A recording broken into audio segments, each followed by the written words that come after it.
tal? ¿Cómo andan? ¿Qué dicen? Muy pero muy buenas tardes. Aquí estamos comenzando que vuelvan las ideas en esta tarde de miércoles 4:06 o 16:06 también se puede decir de esa manera. Ayer arrancamos charlando sobre la radio. Sí. Y la cantidad de amigos y amigas que me comentaron, che, lo de la radio, después todo lo de salvar a la patria y todo eso quedó no sé cómo.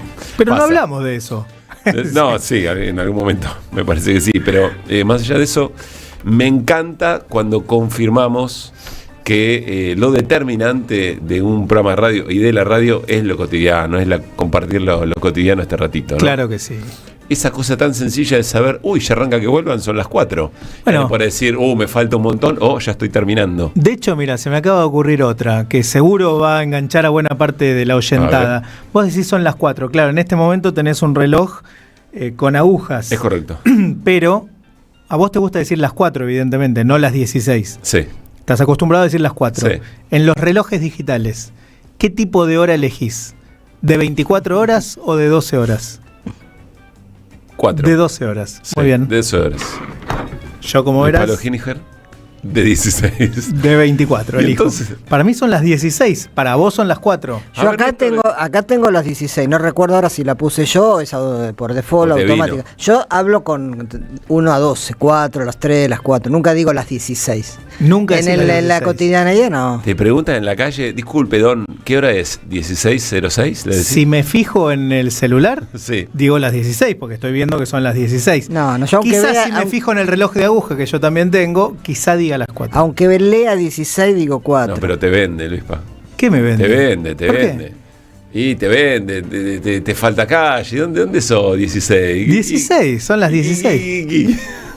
Es muy No se raro, dice, lo dije, es muy se lo raro. dice. Es muy ¿Qué hora raro. es? ¿Vos, Nico, 16:40. Claro. Exacto, No, 17:15, las 18:10. Creo que hasta le saco la S, la Z, 5:10. Bueno, pero es lo que es el problema que te venimos señalando, te comen las S. Está la opción La Z, que no se usa mucho en Argentina, AM y PM, ¿no? Claro. Está esa opción. Bueno, Pablo, al poner 4 4. PM sos extranjero. Ya Es me decís extranjero, eso, sos pero extranjero. se quiso nacionalizar en un momento. Se hablaba de antes del Morphy y post-Morphy, ¿no? O sea, antes de las dos. Por lo menos con mis amigos hacíamos eso. Sí. Pero Bueno. no se usa. Pero esto también está bien. Mantenés el 4, no el 16, pero le aclarás. Pero nunca. Ahora no sé Sos si el presté- único que tiene 4, ¿te diste No sé cuenta? si presté tanta no, Néstor atención. tiene 4. Pero. No, creo es que determinante, Nadie me es dijo qué hora determinante. es. 17. Y agradecé que no te pregunto a qué hora te pones el despertador, porque seguro que te lo pones a una hora redonda, sea cual sea. No, ¿sabes que no? No te te lo lo pones. juro. A las 7:17 no te lo pones. Esperá, hoy en la pequeñita siesta de la tarde lo puse redondo. Pero en general lo pongo 47. Sí. No, Yo te también. No les creo. Sí, porque ves, Pero- donde cae, el mío es manual, entonces tiqui, Claro, donde medio- cae, No, ahí no, cayó, no les creo, ahí eso no les cayó. creo. Pero Y ¿qué habla más muy da mal de 47, ustedes. Habla 48, muy mal de Mi ustedes. sistema de alarmas. No lo puedo creer. No cambia mucho un minuto más. Mirá, Son tengo números un redondos. 3:14, tengo un 12:25, tengo un 5:50. No, es increíble. En fin. Bueno, dice todo. Yo creo que hay que levantar el programa en este preciso instante. Bueno, ¿cómo están? Bien, pero viste qué lindo reloj. Muy lindo reloj, sí. 4:10 de la tarde. Tiene los colores de News, me parece. Sí. Yo iría Flor de reloj. Iría cortando con el temita. Ya en QR también me cabé. ¿Sabes esa? No me dijeron No. nunca cuál era la nueva gráfica de QR. Y cuando llego, negro y rojo. ¿Pero qué pasa? Tampoco iba a pretender amarillo y vos azul. tenés en tu muñeca eso. Y bueno, pero sí. Que es una linda combinación. ¿Te imaginas amarillo y azul? No, es imposible. Es No, imposible. te ve No, es que- los de Boca y los de Central, los de Atlanta. No te- El de demás. Central no se entera que es para él. Es totalmente No, porque bostero. hubiera sido vertical. Ah, Sí, efectivamente. Bueno, estamos arrancando que vuelvan 4:11. Quiero sostener mi posición, aunque el mundo o la Argentina de estas horas me va llevando puesto. Quiero sostener mi posición de que el jefe de gabinete Manuel Adorni haya hecho algunos tramos de su viaje a Nueva York con su pareja. Me parece de rango no menor, de recontra rango menor. Me parece que, no sé, hace un rato me contaron que PAMI suspendió una enorme cantidad de tratamientos y de prestaciones por la deuda que tiene el PAMI con algunos prestadores. uh-huh. me parece de rango... Vos lo recontra mencionás menor. para ver en qué el gobierno está gastando la plata. Por eso lo decís. Sí, porque no, porque el PAMI está para atrás. Claro. Mientras él viaja con la Los mujer en el prestadores, avión. Suspende pagos y... Bueno, está bien. Eso, No, porque pensé no lo vas a- que lo no. habías dicho en ese sentido. No, digo que hay agendas... Todos entendimos eso, no, Pablo. que hay agendas mucho más importantes que tienen que ver con el hacer de las políticas del gobierno. Bueno, pero mirá la sutileza. Pero... Sí, está bien, pero no lo resolvés si la Por pareja supuesto Adorni que no. hubiera subido. Bueno, Por supuesto dicho eso, que no. después también me parece que si efectivamente Adorni tenía ganas por un momento en su vida o lo que fuera, tenía ganas de que lo acompañe su pareja a un viaje donde él tenía que laburar, o coincidan o no, también, no sé, lo podemos discutir. Sé que eso es más discutible, pero para mí, ahora, lo que es cierto es que se convirtió en un hecho político y más. Que Así es. no termino de ver dónde frena. Razón por la cual no me trago las palabras, sigo pensando lo que pienso, pero está muy arriba de la mesa y se va convirtiendo en una bola de nieve para el gobierno. Sí, ¿sabés por qué creo yo? Y ahora vamos a algo de información del día vinculada a eso. Porque más allá de que pienso exactamente lo mismo que vos, no mueve el amperímetro, es intrascendente en términos económicos, el gobierno nacional hizo de ese tipo de gestos Sí. parte de su campaña, parte de sus caballitos de batalla. Armó toda una ética alrededor de los ñoquis, del dinero que se malgasta en el Estado, etcétera, etcétera. Perfectamente podría viajar con la mujer y se encuentran allá. Incluso pueden quedar en el mismo hotel, no es necesario que vaya otro. Pero que la familia Adorni, la mujer o la familia Sí. o Adorni, paguen los gastos que corresponden a la mujer. El problema no es que vaya. Obviamente no participará de las reuniones con los empresarios. Está claro que el tema es gastos. El tema es gastos. La El tema es nuestra, gastos. ¿no? Por eso yo diría, es intrascendente, pero está mal.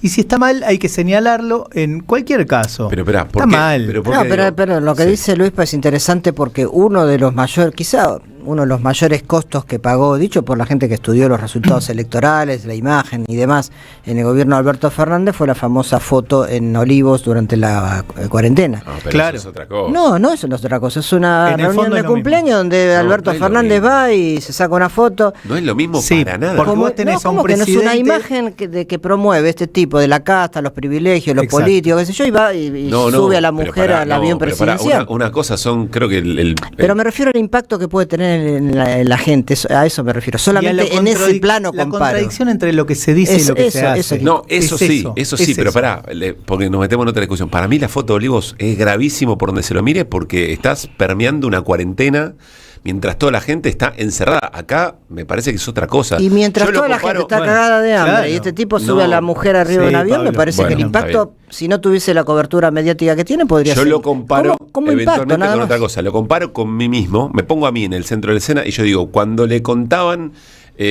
dónde paraba el avión cuando Cristina era presidenta y si efectivamente iba o no iba al sur, etcétera, etcétera, a mí me parecía era una tontería. Pero no tiene nada me que ver cansé eso de con decir que lo este importante episodio. son las políticas públicas. Entonces, si en aquel momento me parece una tontería, que lo haga Adorni también me Pero es parece que es una tontería. Lo que Bueno. pasa es que ellos hicieron de este tipo Por de supuesto, gestos claro. algo central. La doble en vara. Bueno, es más que la doble vara, porque hicieron algo central de este tipo de actos.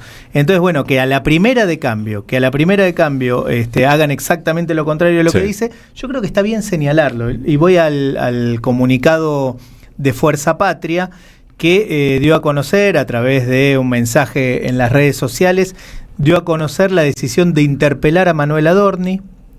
Dice el comunicado, en función del artículo 101 de la Constitución, decidieron ingresar a diputados un pedido de interpelación a Manuel Adorni para que dé las explicaciones necesarias sobre los hechos de conocimiento público y el cuerpo, diputados, deberá analizar la posible moción de censura. Ujú. Obviamente se refiere al viaje, en este caso, tanto a Nueva York como a Uruguay durante el carnaval, y agregan, el funcionario deberá dar cuenta de irregularidades en el uso de bienes del Estado. Fuerza Patria. Sí. Buena parte de la oposición también dijo cosas similares. Te sumo algo. La vicepresidenta Victoria Villarruel, No se pierde una. la vicepresidenta Sí. Victoria Villarruel, publicó en sus redes sociales una foto de Manuel Adorni, Sí. el jefe de gabinete, con la siguiente frase: el ajuste lo va a pagar la política. Ja, ja, ja, ja. Tremendo. Eso es lo que pone la vicepresidenta en relación al jefe de gabinete de su propio gobierno. Sí, claro. Riéndose o ironizando. Sabiendo que están todos los puentes destrozados. Todo, digamos, ¿no? y si había alguno en pie, acaba de caerse, ¿no? A ver, todo esto surge en función, yo insisto, de la doble vara total. Es más, y lo estamos hablando porque se convierte en un hecho político de tal magnitud que es muy probable que esta iniciativa de la oposición logre captar la atención de muy buena parte de la ciudadanía que quizá no le dio la misma importancia a la reforma laboral. Claro. Ahí es donde a mí se me subvierte las cosas por dentro, y entonces digo, es realmente una cosa chiquita, pero cuando vos lo escuchás al propio Adorni, yo no lo había escuchado anoche esto se rescató, las redes te matan, esto se rescató hace muy poco. Cuando lo escuché, Adorni, es el 3, querido Carlos, haciendo gala de las cosas que ahora no se iban a poder hacer más con la flota de aviones oficiales y haciendo referencia a eso que se decía, para qué usaba Cristina el avión o los Kirchner el avión, etcétera, etcétera, ahí ya me parece que es game over. Manuel Adorni, escuchen. El decreto donde las aeronaves públicas no podrán ser utilizadas en viajes particulares, solamente estarán afectadas para las tareas que hacen a condición jurídica del servicio público. La reglamentación contempla la revisión de los registros de vuelo para detectar cualquier desviación de su verdadero uso. A modo ilustrativo, Cristina Fernández de Kirchner hizo 194 vuelos particulares en aviones públicos solo en su etapa como vicepresidente del profesor Fernández, es decir, sin contar los que hizo en sus 2 periodos como presidente y sus 4 como primera dama. De esta forma no se van a poder usar aviones públicos para traer diarios en papel de una provincia del sur, traer a familiares desde el sur, viajar a un cumpleaños familiar o usar para cualquier otra actividad por fuera de la agenda pública. Estás tan en problemas, Manuel. Claro. Estás tan en problemas. De esto estábamos hablando. De esto estamos hablando. Exactamente. De esto estamos hablando, y por eso se convierte en un hecho político superior. La poca pericia de Adorni, que yo quiero darle un contexto porque ¿por qué me parece que Adorni mete la pata fuerte? Adorni mete la pata fuerte cuando decide dar una entrevista además con Eduardo Feynman. Y donde dice, yo me estoy deslomando acá, y no es lo mejor para decir, me parece, puede decir, estoy cumpliendo mis funciones. Tengo una agenda muy, muy llena, muy completa, muy atareada. Exactamente, pero me estoy deslomando, me parece que le faltó calle, 2 le veces faltó lo esquina. dijo. Sí, porque creíamos que iba a corregir el verbo. Exacto. Deslomar, y lo que corrigió fue los días. Le agregó los días que estaba. Sí. Ahora, vamos a tratar de entender por qué esto va ganando volumen, además. Primera sospecha, la entrevista de Feynman. Pero no quedó ninguna duda cuando Jonathan Viale hace mención, es el 11, amigo mío, cuando hace mención efectivamente a esta escena. ¿Y por qué? Porque cuando uno le escucha a Jonathan Viale, no hay que escuchar solamente a Jonathan Viale. Entre otras cosas, tiene que escuchar la aparición fantasmagórica de Santiago Caputo cuando habla Jonathan Viale. Y algunos vínculos de gente que está en este momento muy, pero muy lastimada. Escuchemos a Jonathan Viale y analicemos. Para la gente que no sabe, Adorni subió a la esposa al avión presidencial. A la gira presidencial. Viajó. ¿Sí, no? No, eso no es un poquito castita o castota. Pero hay una explicación de Adorni. A ver. Una cosa, trabajo sacrificado, es un camionero, bueno, no importa. Segundo, ¿qué pasa si hubiera sido al revés? ¿Qué pasa si se hubiera subido la mujer del jefe de gabinete, Agustín Rossi, con el gobierno de Alberto Fernández, o la mujer de Santiago Cafiero? Lo estarían matando. Entonces me parece que además un gobierno que es anticasta, antiprivilegios, anti-grandes delegaciones. Ahí no es doble vara y para el peronismo una vara, es decir, es la misma vara de exactamente. Coherencia. Hechos. Si vos tenés todo un historial de críticas a las delegaciones grandes, a que Alberto Fernández iba con esto, con lo otro, que Fabiola, no sé qué, claro. Y bueno, actúa en consecuencia, ¿no? Pero ya veo que se va a enojar, va a decir, operación, ¿viste? No hay ninguna operación, Adorni, cálmese, señor. Acá lo que estamos diciendo, por lo menos lo digo yo a título personal, es coherencia. Si antes criticaba, bueno, Pero haga lo mismo. justamente- Bueno, lo bueno de este episodio es que descubrimos, o nos dimos cuenta, o nos contaron que hay un registro de lo que significa la doble vara en este sector del periodismo. O Sí, registro hay. Saben de qué se trata, saben cuál es el problema. No suelen aplicarla. No lo suelen elegir. Claro, son muy selectivos a la hora de usar un instrumento o una herramienta que está en su caja de herramientas. No sabíamos que lo tenían tan presente, ahora lo tenemos bien, bien presente. Y claro, acá en Feynman saliendo alguien, yo estoy convencido que alguien le dijo, ahora vamos a preguntar a Fabián Waldman si tiene información, pero yo estoy convencido que alguien le dijo a Adorni, vas a tener que salir. Vas a tener que hacerte cargo de este mocazo porque lo van a hacer crecer. Y sale Adorni y dice lo que dice, y hay otro problema más, que es el otro vuelo. El otro vuelo, El del carnaval a Uruguay. el carnaval a Uruguay, que Adorni dice, no, eso es algo privado, no voy a hablar de mi vida privada, y entonces se sabe que alquila un avión privado y dice, cuando está explicando, que paró en la casa de un amigo que le bancó los gastos. Y ahí tenemos un problema. Me hace acordar a Expert. Ahí tenemos un problema. Y a mí me hizo acordar Algo Escondido, más chiquito, También, bueno, otros sí, personajes. pero siempre son amigos que pagan los gastos, ¿viste? Y a funcionarios, si alguien le... ¿Qué intereses tiene? ¿A qué se dedica? No digo que se llame Marcos, pero por ahí se llama de otra manera y tiene otras actividades y habría que ver si esa contraprestación de algo. Lo va a tener que explicar. Por ahí no pasa nada, pero lo va a tener que efectivamente explicar. ¿Qué, Néstor? No, estaba pensando en Yo una, me doy en una cuenta. imagen que por mucho menos vuelan un presidente en Perú, por ejemplo, por menos de eso. Pero no, era un chiste. Y bueno, está bien.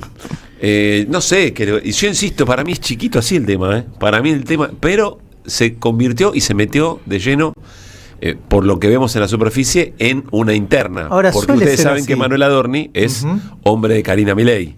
Sí. Adorni es Karina Milei. Claro.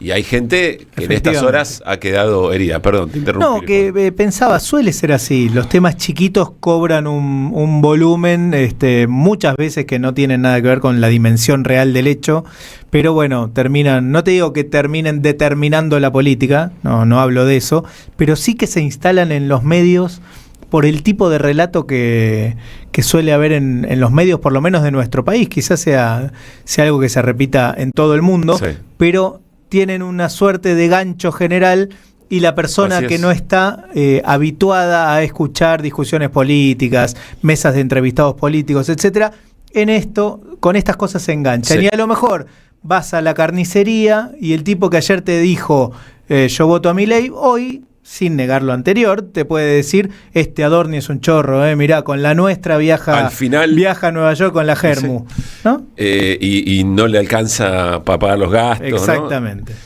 Señor Fabián Waldman, creo que está en la Plaza Congreso porque hay movilización de jubilados y jubiladas, pero claro, hombre de Casa Rosada, información tiene. ¿Qué dice Fabi? ¿Cómo anda? ¿Qué tal? Buenas tardes, Pablo. Buenas tardes, Luisa. Buenas tardes, Néstor. Recibo a ¿Qué tal? 530. Bueno, un par de acotaciones y puntos que para tener en cuenta que Somos yo vengo todo- pensando somos todo a partir oídos. a partir de lo que sucedió ayer con este evento. En primer lugar, que efectivamente yo también soy de la sospecha que hubo una voz que por atrás que le dijo a Adorni tenés que ir a poner la cara, aunque cerca de Santiago Caputo lo niegan, o sea, no creen que haya sido Karina Milei la que lo obligó, entre comillas, pero yo entiendo que sí, porque si uno recuerda lo que aconteció con el personaje que ustedes nombraban recién, Jonathan Viale, en el reportaje de Javier Milei, Sí.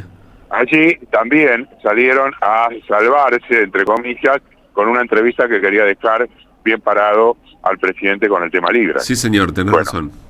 Sucedió absolutamente todo lo contrario.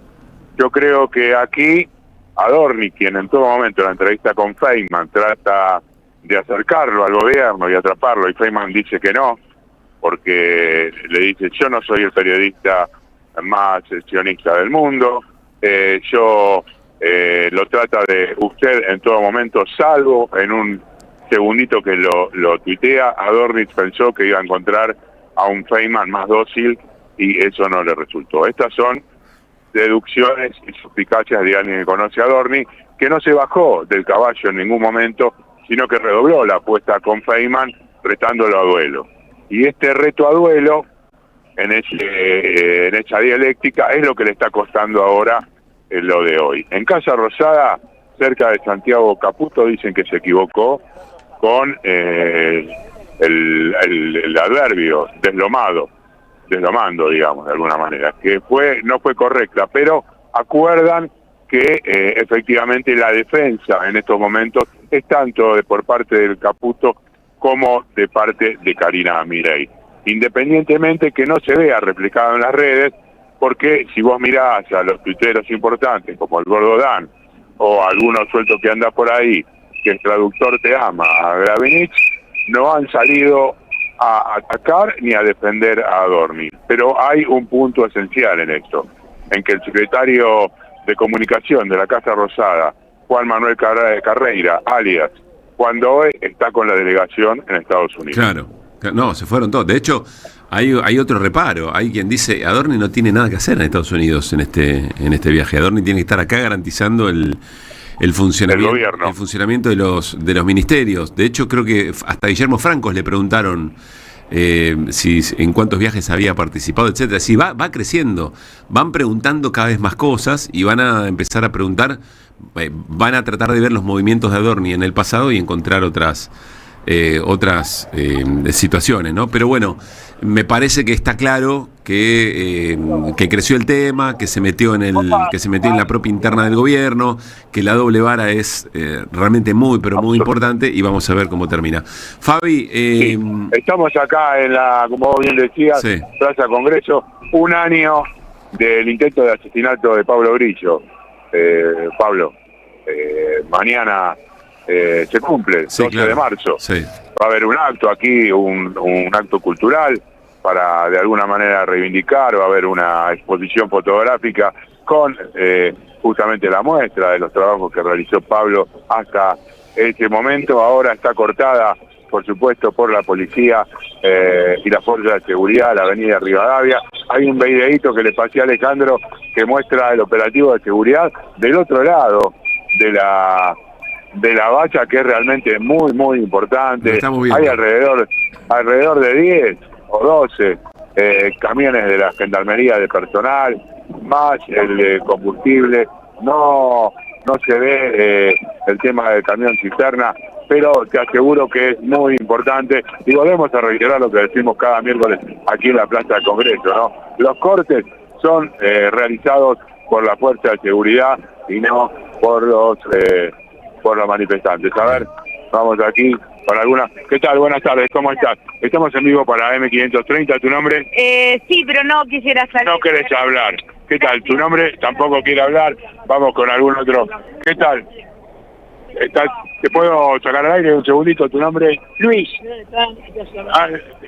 Un segundito, Luis, ¿cómo va? ¿Cómo estás? Sí, mal para atrás, cada vez peor.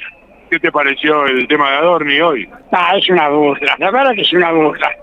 La verdad que es tristísimo. Para un jubilado que tiene la jubilación 10 días, escuchar esas cosas y decir que es por el estrés que debe tener, ¿no? Mi viejo se iba a las 4 de la mañana y volvía a las 9 de la noche por 2 mangos. Y él es por el estrés. Bueno, bien, Fabi. Seguimos si te parece, acá. Volvemos en un ratito con más testimonios. Si te quedás por ahí, le damos buena cobertura y escuchamos, y sobre todo vemos cómo evoluciona también lo de siempre, ¿no? El operativo del gobierno. Ok, dale, volvemos en un rato. Abrazo grande. Y Fabián Waldman con información, y además en los alrededores del Congreso, marcha de jubilados y jubiladas. Insisto, una crisis en el PAMI que se extiende, que es a nivel nacional, de corte de prestaciones. Ya lo vamos a hablar en un rato nada más. 4:30 se viene Heller. Ideas de la economía y la política. Carlos Heller. Que vuelvan las ideas. Economía política. Carlos Heller. Hola Carlos, ¿cómo te va? Muy buenas tardes. ¿Qué tal, Pablo? Buenas tardes, ¿cómo andamos? Bien, muy bien. Nos estábamos acordando hace un ratito nada más de tu gran hit de la semana pasada, el proyecto Naranjo en Flor. Muy bueno. Sí. Proyecto Naranjo en Flor es un proyecto en el que primero hay que saber sufrir, ¿no? Para después recoger algo. Bueno, Carlos, Sí. hay mucha cosa para charlar, mucho. Vamos a arrancar. Me encantaría conocer tu mirada sobre lo que aconteció y lo que está aconteciendo en Nueva York, sobre todo esa reunión de inversores que logró efectivamente el gobierno reunir allí en Nueva York, en la llamada Semana Argentina. Me gustaría conocer tu mirada. ¿Qué ves cuando ves eso? Bueno, a ver, está en línea absolutamente con lo que es el proyecto del gobierno, es decir, y que tiene desde luego además nada más ni nada menos que el acompañamiento pleno del gobierno de Estados Unidos y de Trump en particular, así que le hacen todo el juego para que eso funcione. Argentina está ofreciéndose al mundo, y en especial a los Estados Unidos, como una gran oportunidad de negocios, y eso es lo que fueron a hacer. Es decir, el problema es que lo que están tratando que pase no es una cosa buena para nosotros, es buena para los que van a hacer los negocios, a los que le están dando todo tipo de ventajas, prerrogativas, leyes, marcos regulatorios, etcétera, para venir a llevarse las riquezas enormes que la Argentina tiene, sobre todo en su subsuelo. Porque en general, gobierno que vaya a mostrar su plan de desarrollo y buscar inversiones, eso me imagino que es obligación casi de cualquier gobierno. Acá lo que está en juego, por lo que decís, es qué tipo de desarrollo y qué tipo de inversiones y con cuántas facilidades. Sí, ¿para qué y quién y a beneficio de quién? Es decir, mirá, si vos necesitas socios porque no tenés patrimonio propio para hacerlo, sí, los socios razonablemente pretenden y tienen derecho a tener utilidades.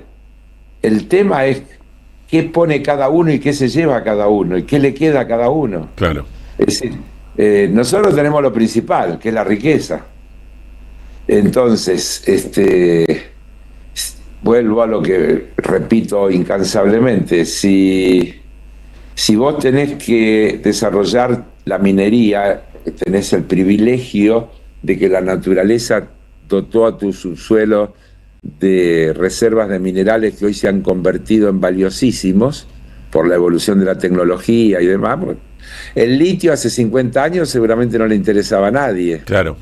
Y ahora tiene un valor fenomenal. Ahora bien, si nosotros le vamos a dar a alguien para que venga a sacar el litio y se lo lleve en estado natural, es decir, yo digo el barro, porque se lo llevan sin limpiar siquiera, y el negocio se hace todo afuera, y además le doy todo tipo de beneficios impositivos, le doy todo tipo de beneficios para llevarse las inversiones sin ningún tipo de restricción y demás.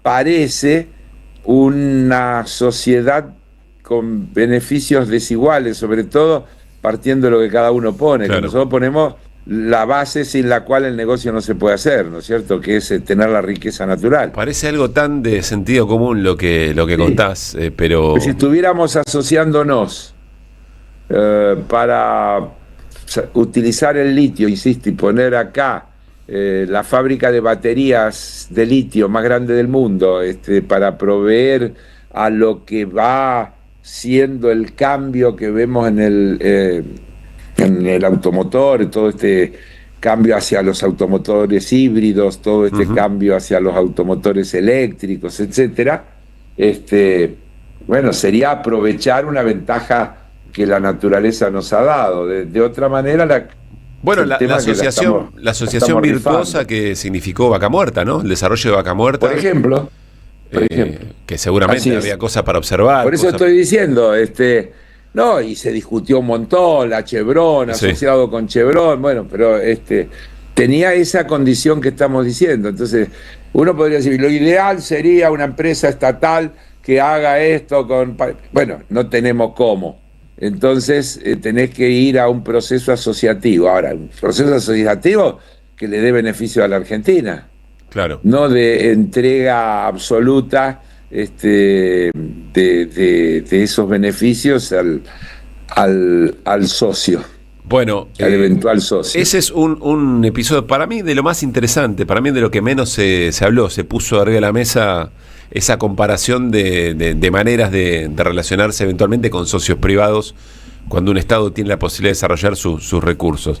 El otro elemento fue el discurso de Milei. Estaba viendo alguna repercusión, se tardó bastante, o un poco. La UIA expresó profundo malestar por la descalificación de Milei a los defensores de la industria.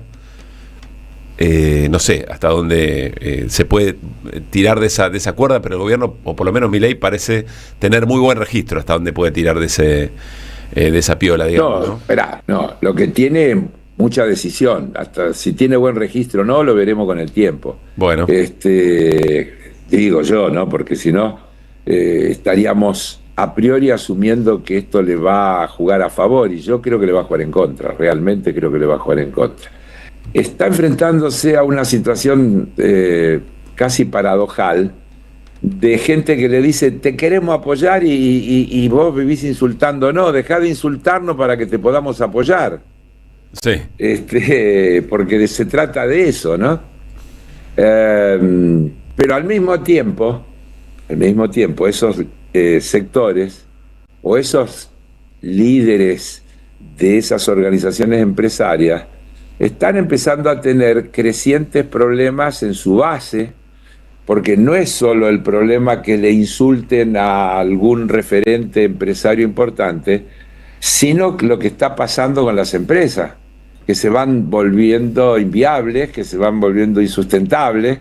Entonces, toda esta lista creciente que tenemos de empresas que van adoptando distintas cuestiones, suspenden, prorrogan licencias, echan gente, cierran, van marcando un panorama de debacle de la industria que, por otro lado, el presidente con toda tranquilidad lo expresa en su discurso. Es decir, no es un defecto del proyecto, es un efecto inevitable y hasta diría buscado. El presidente dijo varias veces ya, bueno, van a cerrar empresas y va a haber gente que se va a quedar sin trabajo, pero el beneficio que van a tener todos los que van a comprar más barato los productos es enorme. Estamos otra vez con la silla de Martínez de Oz.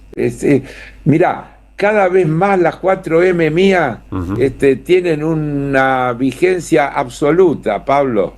Pero Carlos, yo leo me quedo un segundo, ahora voy a eso, pero me quedo, porque no es eso lo que le reclama la UIA en el comunicado. Mirá, este es el párrafo que me parece es más, lo resume muy bien. Dice, la Argentina está trabajando para volver a ser un país que atraiga inversiones externas e internas. Es decir, está diciendo, estamos de acuerdo con las reformas estructurales, etcétera, etcétera.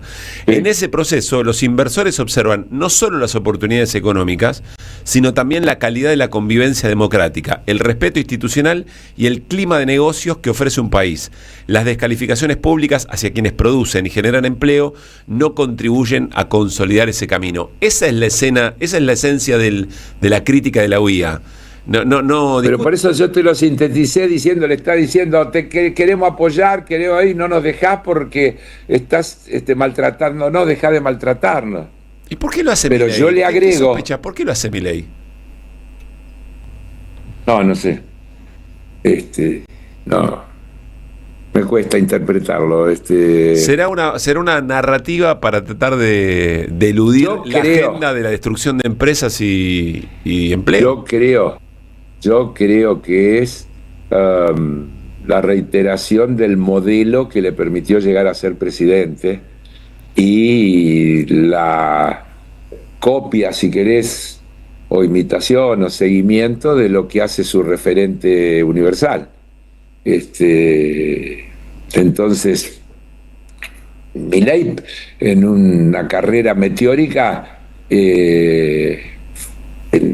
tomando al pie de la letra lo de los ingenieros del caos, sí. Con ese método llegó a presidente.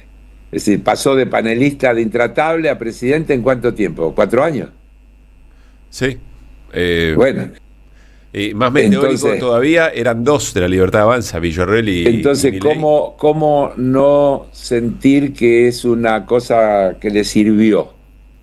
El problema es si le sirve al país, pero que a él personalmente le sirvió, sí. Ahora, le sigue sirviendo y ahí abre la duda. Hoy estaba leyendo una encuesta, creo que en página 12, no sé, ya sé, porque yo leo tanto, al final a todos nos pasa lo mismo, después me olvido dónde era, pero que marca que sigue bajando, que le da 41 a favor y 57. Araña los 60, araña los 60 en contra. 57 o 59 en contra. Es decir, que hay un deterioro y es probable que esas encuestas, que también seguramente el gobierno tiene y maneja, lo llevan a volver a los orígenes que le permitieron instalarse con ese apoyo favorable y creer que eso le puede seguir redituando. Yo creo que una cosa era cuando lo hacía de afuera y de candidato, y hablaba contra la casta y contra los privilegios y contra la política, y qué sé yo, y ahora es cuando él es el presidente de la nación, es decir, la mayor expresión de la política, cuando le pasan todas las cosas que le pasan, que tiene que ver con lo que la gente vincula con la casta, y él sigue con un discurso donde denosta a los políticos, a la casta, como si él no tuviera nada que ver y fuera un candidato de afuera, ¿no? Claro, encuentra culpables, ¿no? Madenes Quintanilla y Techín son los responsables de la destrucción del empleo y el cierre de empresas. El empleo, claro, sí. No, y ahí, a ver, yo no porque la escena, perdón, Carlos, porque la escena es esa, la escena es de, o veníamos contando día tras día cómo cerraban empresas y empresas que de muchas décadas. Y además de trabajo, te voy a decir una cosa, leyendo entre líneas lo que el presidente dijo, porque él dijo, nos amenazaron, nos quisieron chantajear, qué sé yo cuánto. Es probable que esa empresa le diga al gobierno, mire, si sigue así tenemos que cerrar. Sería una locura que cerraran sin haberle avisado antes al gobierno que si la importación seguía abierta y ese era el tipo de cambio, esas eran las condiciones, la empresa era inviable. Ahora, vos eso lo podés tomar como un aviso de lo que está pasando o como un chantaje que el presidente reitera en su discurso. Sí, de todas maneras son prácticas, yo me imagino. Ayer charlamos con Roberto Feletti, ex secretario de Comercio, y él decía, las discusiones que hemos tenido con estos y otros grandes empresarios. Pero lo normal sería que no estuvieran esas discusiones. El problema no es que haya discusiones, el problema es cuáles son las conclusiones.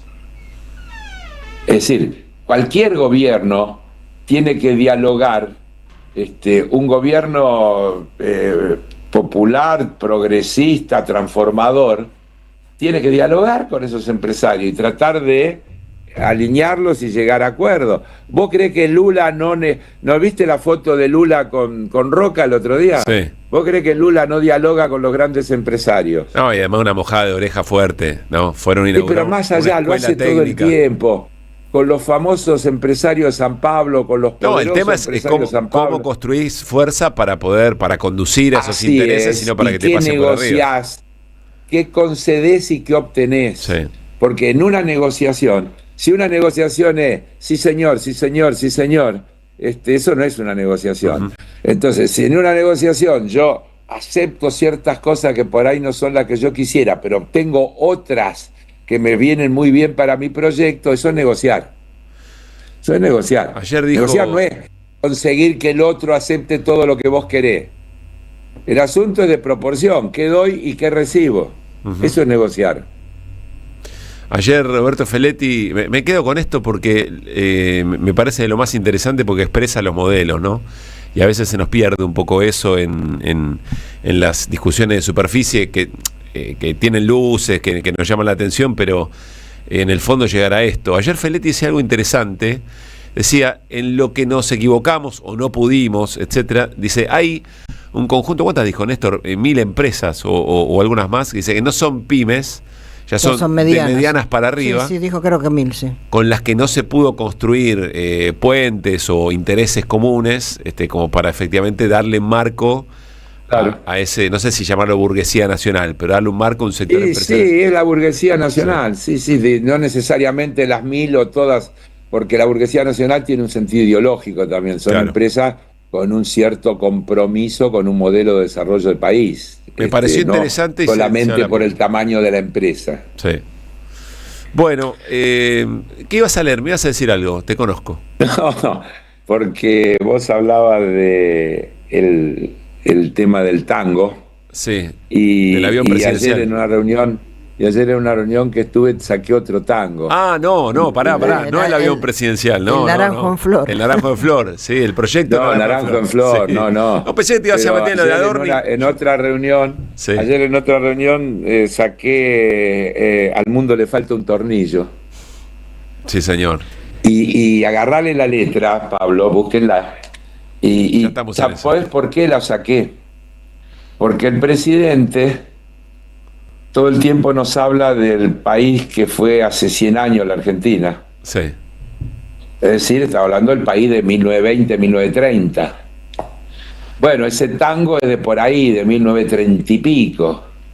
¿Querés que te lo lea? Pará, lo ponemos. Tenemos para disfrutarlo. Al mundo le falta un tornillo, que venga un mecánico a ver si lo puede arreglar. Que venga un mecánico a ver si lo puede arreglar. Pero eso no es nada, el asunto es lo que él describe. Vamos a escuchar la mundo descripción. al mundo al que le falta el tornillo. Ahí va, lo compartimos. Escuchá. Está en la estufa, triste, amargo, sin garufa, neurastérico y corteo. Se acabaron los robustos y hasta yo quedaba a gusto. 20 kilos se bajó. Hoy la plata anda de asalto y el puchero está tan alto que hay que usar el trampolín. Si habrá crisis, bronca y hambre, que el que compra 10 de fiambre hoy se morfa hasta el piolín. Hoy se vive de prepo y se duerme apurado, y la guita que había se le nefaneo. Hoy se lleva a empeñar al amigo más fiel. Nadie invita a morfar, todo el mundo en el riel. Al mundo le falta un tornillo, que venga un mecánico a ver si lo puede arreglar. Me encanta, Carlos. Si a la columna le metemos música, me encanta. Estamos destrabando un nivel, Está bien. Yo te digo, ayer lo utilicé en una charla porque me pareció. Pero insisto, aparte de que soy tanguero, me gusta el tango, me parece que es nuestra música y que hay que revalorizarla. Estos tangos tienen un sentido de época notable. Claro. Casi una crónica. Entonces yo lo busqué en el ámbito de cuál era la Argentina de hace 100 años, ¿no? Sí. De hace un siglo, de hace 80, de hace 90. ¿Cuál era el país ese al que el presidente nos dice que hay que volver? Y obviamente, siguiendo y más allá del tango... 1932. Claro, bueno. Es lo que te dije, sí, 1932. Entonces, ¿cuánto es hace un siglo? 1926. Y estamos ahí. Estamos ahí. Es esa época. Y entonces uno no puede dejar de vincular qué era la Argentina de 1930 o de 1920. Era un país sin industria. Era un país exportador esencialmente de carne y algún poco de trigo y cosa más. Era un país primarizado. Era un país que cero industria, es decir, la industria argentina es toda posterior a eso. El desarrollo de la industria, porque había industria, había frigoríficos, que fabricaban la carne, es como ahora las que pueden utilizar el litio, ¿no es cierto? O el petróleo, pero muy vinculada a la producción primaria. Todo el desarrollo industrial de eso que llamamos el empresariado nacional o la burguesía nacional o demás, es después de la Segunda Guerra Mundial, todo ese fenómeno que incluso Argentina desarrolla en el marco de la necesidad de sustituir importaciones, porque la industria, sobre todo norteamericana, estaba totalmente convertida a la industria bélica. Y entonces dejó de fabricar repuestos para autos, todo eso hubo que empezar a hacerlo aquí, porque no venían importados, ni siquiera había para importar, porque estaban fabricando tanques y cosas por el estilo, ¿no? Y entonces eso dio lugar a que se desarrolle aquí, por necesidad, ese empresariado nacional que tomó el volumen y la dimensión que hoy tiene y que todos conocemos y que en este momento está en crisis. O sea, eso es lo que se está desarmando, eso es lo que se está claro, pero por eso lo vinculé y por eso busqué el tango de época de qué pasaba en ese momento, ¿no? ¿Qué país era? ¿Y por qué tuvo Argentina ese desarrollo industrial? Porque también es por una coyuntura internacional que nos llevó por ese camino casi obligado. Insisto, me parece muy relevante, muy importante que de cada cosa de la superficie, de lo que de todos los días, podamos ir despejando cuáles son las confrontaciones profundas, ¿no? Y me parece que ahí la política siendo, y siempre vamos la política tiene un enorme desafío, Carlos, de traducir eso de manera que lo podamos conversar un poco más masivamente. Parece bravo el camino, pero bueno, ahí vamos. Y sí, es bravo, pero no hay otro. Claro. Es decir, evidentemente, porque siempre vamos a terminar en que es un tema de modelo. Uh-huh. Es decir, ¿puede la Argentina convertirse en un país basado en 3 sectores que se desarrollen más? Sí, puede. Puede. Sin duda que puede. Y eso le puede generar incluso que cuando te presenten la macro, te muestren que tenemos inversiones positivas y que la economía crece, que el PBI crece, porque el tema siempre es que la macro tiene que ser el marco de referencia para que luego las políticas que tienen que ver con cómo se vive, lo que le llega a la gente, llegue como tiene que llegar. Entonces, sí, vos seguís ajustando. Por ejemplo, ayer yo le decía a un colega tuyo que me hablaba de que el campo pide rebajar las retenciones. Uh-huh. Digo, mira, sin discutir si hay que rebajar o no las retenciones, ahí también hay un tema de modelo. ¿Desde dónde yo empiezo a construir el presupuesto? ¿Desde las necesidades o desde los recursos? Porque si yo lo hago desde los recursos, es decir, y sigo recortando recursos y después con lo que me queda atiendo lo que puedo atender, voy a ver cuántas cosas quedan descubiertas. Bueno, es por definición un modelo de ajuste. Claro, así es. Si yo el presupuesto lo elaboro desde las necesidades, cuando tengo determinadas las necesidades, tengo que decir, bueno, ¿y dónde están los recursos para atender esas necesidades? Y ahí tengo que discutir cuál es la política impositiva. Ahora, sigamos diciendo que estamos hablando de un país en el que hoy los diarios dicen que somos el segundo país del mundo, después de Rusia, aparte de Estados Unidos, obviamente, en tenencia de dólares en manos de personas, de particulares. Y yo voy a repetir, que yo sepa, acá fábrica de dólares no hay. Por lo tanto, todos esos dólares que están en manos de argentinos, las ganaron acá. Habría que ver de esas que ganaron, cuántas pagaron impuestos acá. Y habría que ver si pagaron los impuestos que tendrían que pagar.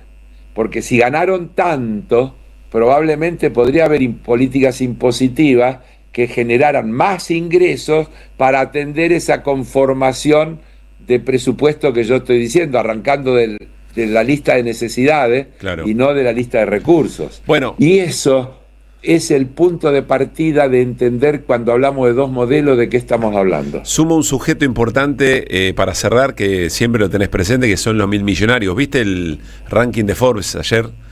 Sí, sí. Conocer, bastante comentado. A mí me impactó la línea de tiempo.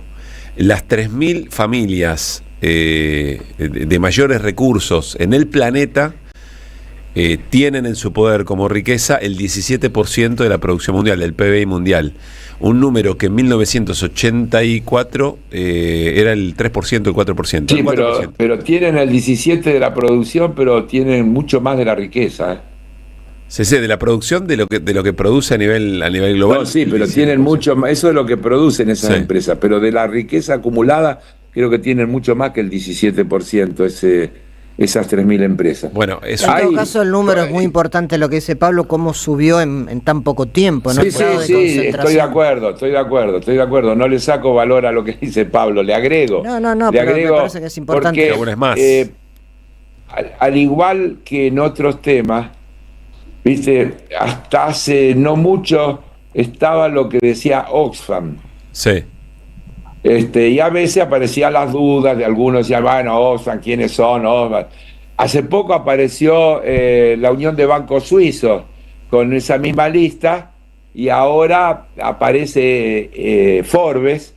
Es decir, no hay duda que estos 3000 familias o grupos económicos o empresarios tienen la vaca atada, ¿no? Sí. Y que tienen una acumulación de riqueza que deja afuera a buena parte de la población del mundo que no alcanza a tener el ingreso básico elemental para poder vivir con un mínimo de dignidad, porque no estamos hablando de ¿qué es ese mínimo de dignidad?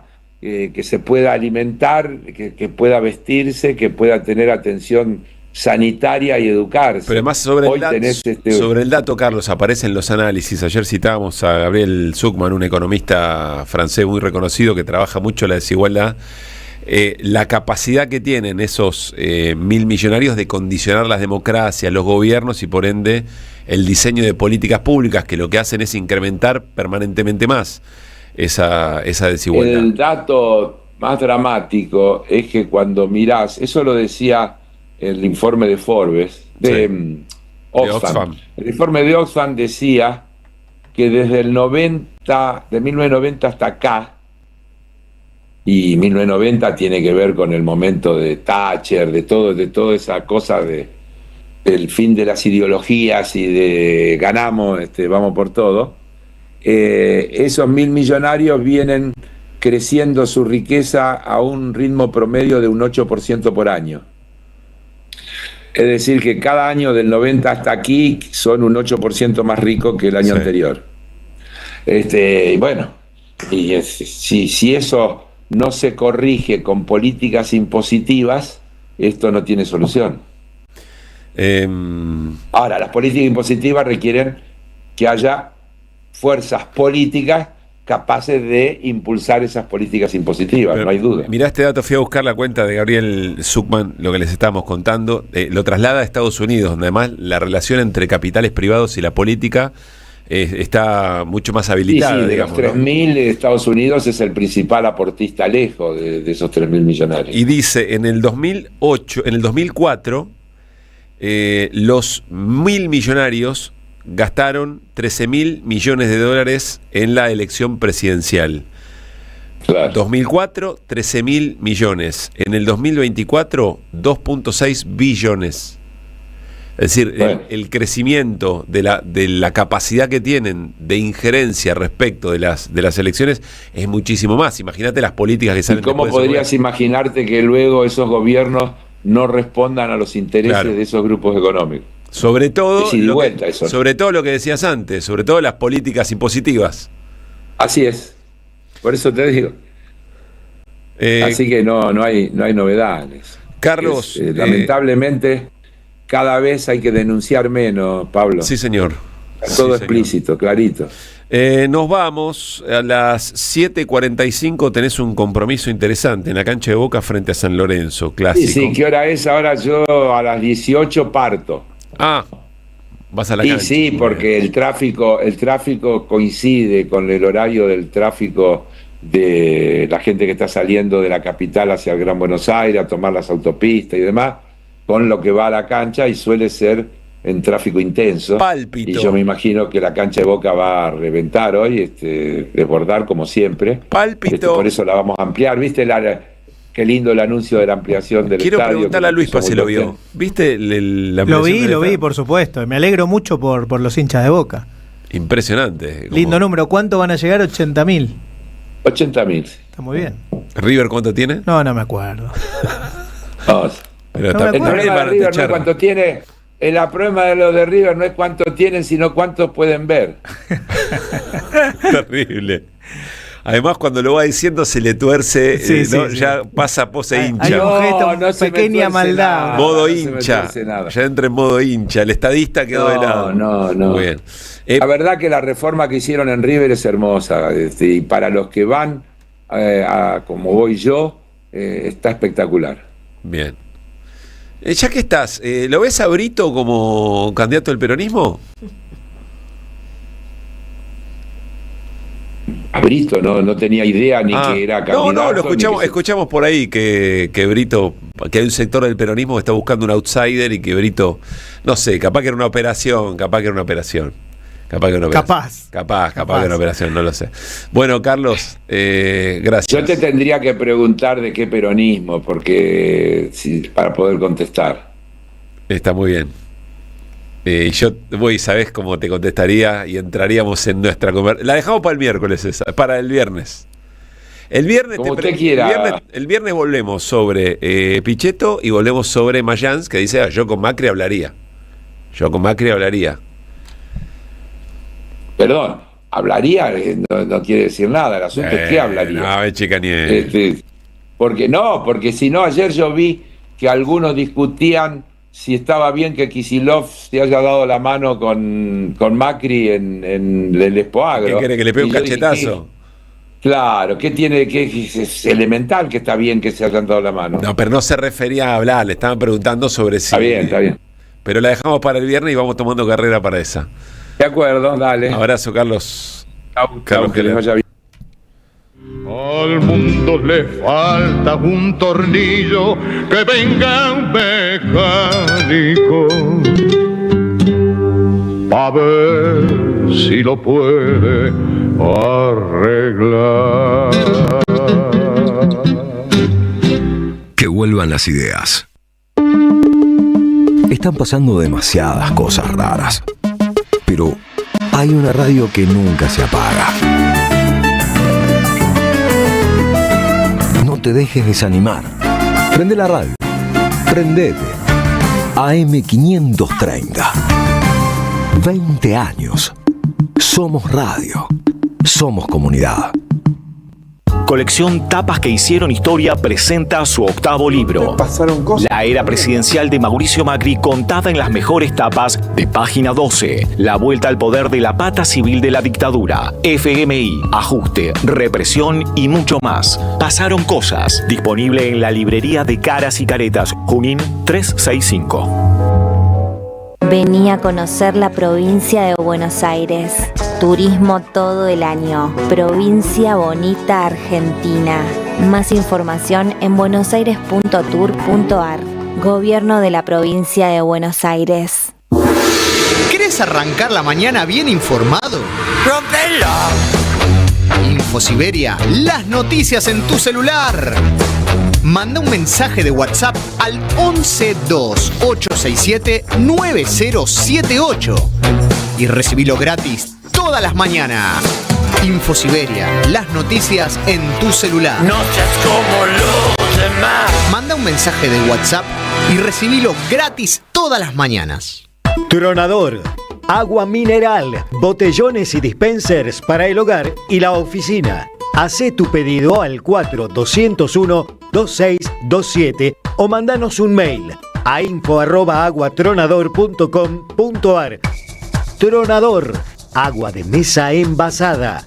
12 de octubre 632 en Avellaneda. Alimentos cooperativos. Producción y comercialización de productos cooperativos y de agricultura familiar. Envíos a todo el país. Por pedido, envía tu mensaje al 11 34 31 2928. Seguinos en Instagram como @alimentos cooperativos. Nuevo en Ediciones Continente. La formación de la conciencia nacional, de Juan José Hernández Arregui. Un libro que rompe los mitos de la izquierda sumando el análisis de la conciencia nacional. Una obra vigente del intelectual que unió al marxismo con la experiencia del peronismo. Ediciones Continente. Editamos futuro con memoria. Ingresá a edicontinente.com.ar o al Instagram @edicontinente. Feliz Año Nuevo del Caballo de Fuego. Te deseamos desde el Confucio en el Epellizu, aquí en la Universidad Nacional de La Plata. Tenemos 16 años de trayectoria y mucho por compartir con vos. En este momento estamos todavía con inscripciones para los exámenes internacionales virtuales del 14 de marzo. También tenemos talleres preparatorios o para que practiques HCK, HCKK y HANSI, que están ya por comenzar. Y luego abriremos inscripciones para los cursos anuales que comenzarán, tanto virtuales como presenciales, el 23 de marzo. Escribinos al correo confusionlp@gmail.com. Librería El Aleph presenta El Libro del Año. Proscripta y sublevada. Crónicas ardientes de una Argentina indomable. Dice Cristina Fernández de Kirchner. Roberto Caballero y Cintia Ottaviano recuperan para nuestra memoria histórica hechos y figuras. No se trata de saber historia, sino de comprenderla, porque el futuro tiene historia. No te pierdas este libro con prólogo de Cristina Fernández de Kirchner. Sumate a la ola sublevada. Pedilo en www.aleflibros.com.ar y lo recibís en cualquier lugar del país. Teatro Picadero, un espacio de arte y encuentro. Reí, pensá y emocionate. Vení a nuestro restaurante y completá la experiencia. Consultá la cartelera en teatropicadero.com.ar. Teatro Picadero, mucho más que un teatro.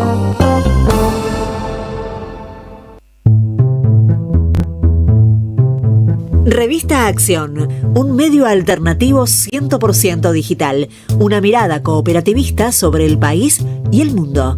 Información, análisis y opinión. Porque otro mundo es posible, entra en Acción. En la web y en las redes sociales. www.accion.coop. Que vuelvan las ideas. Que vuelvan.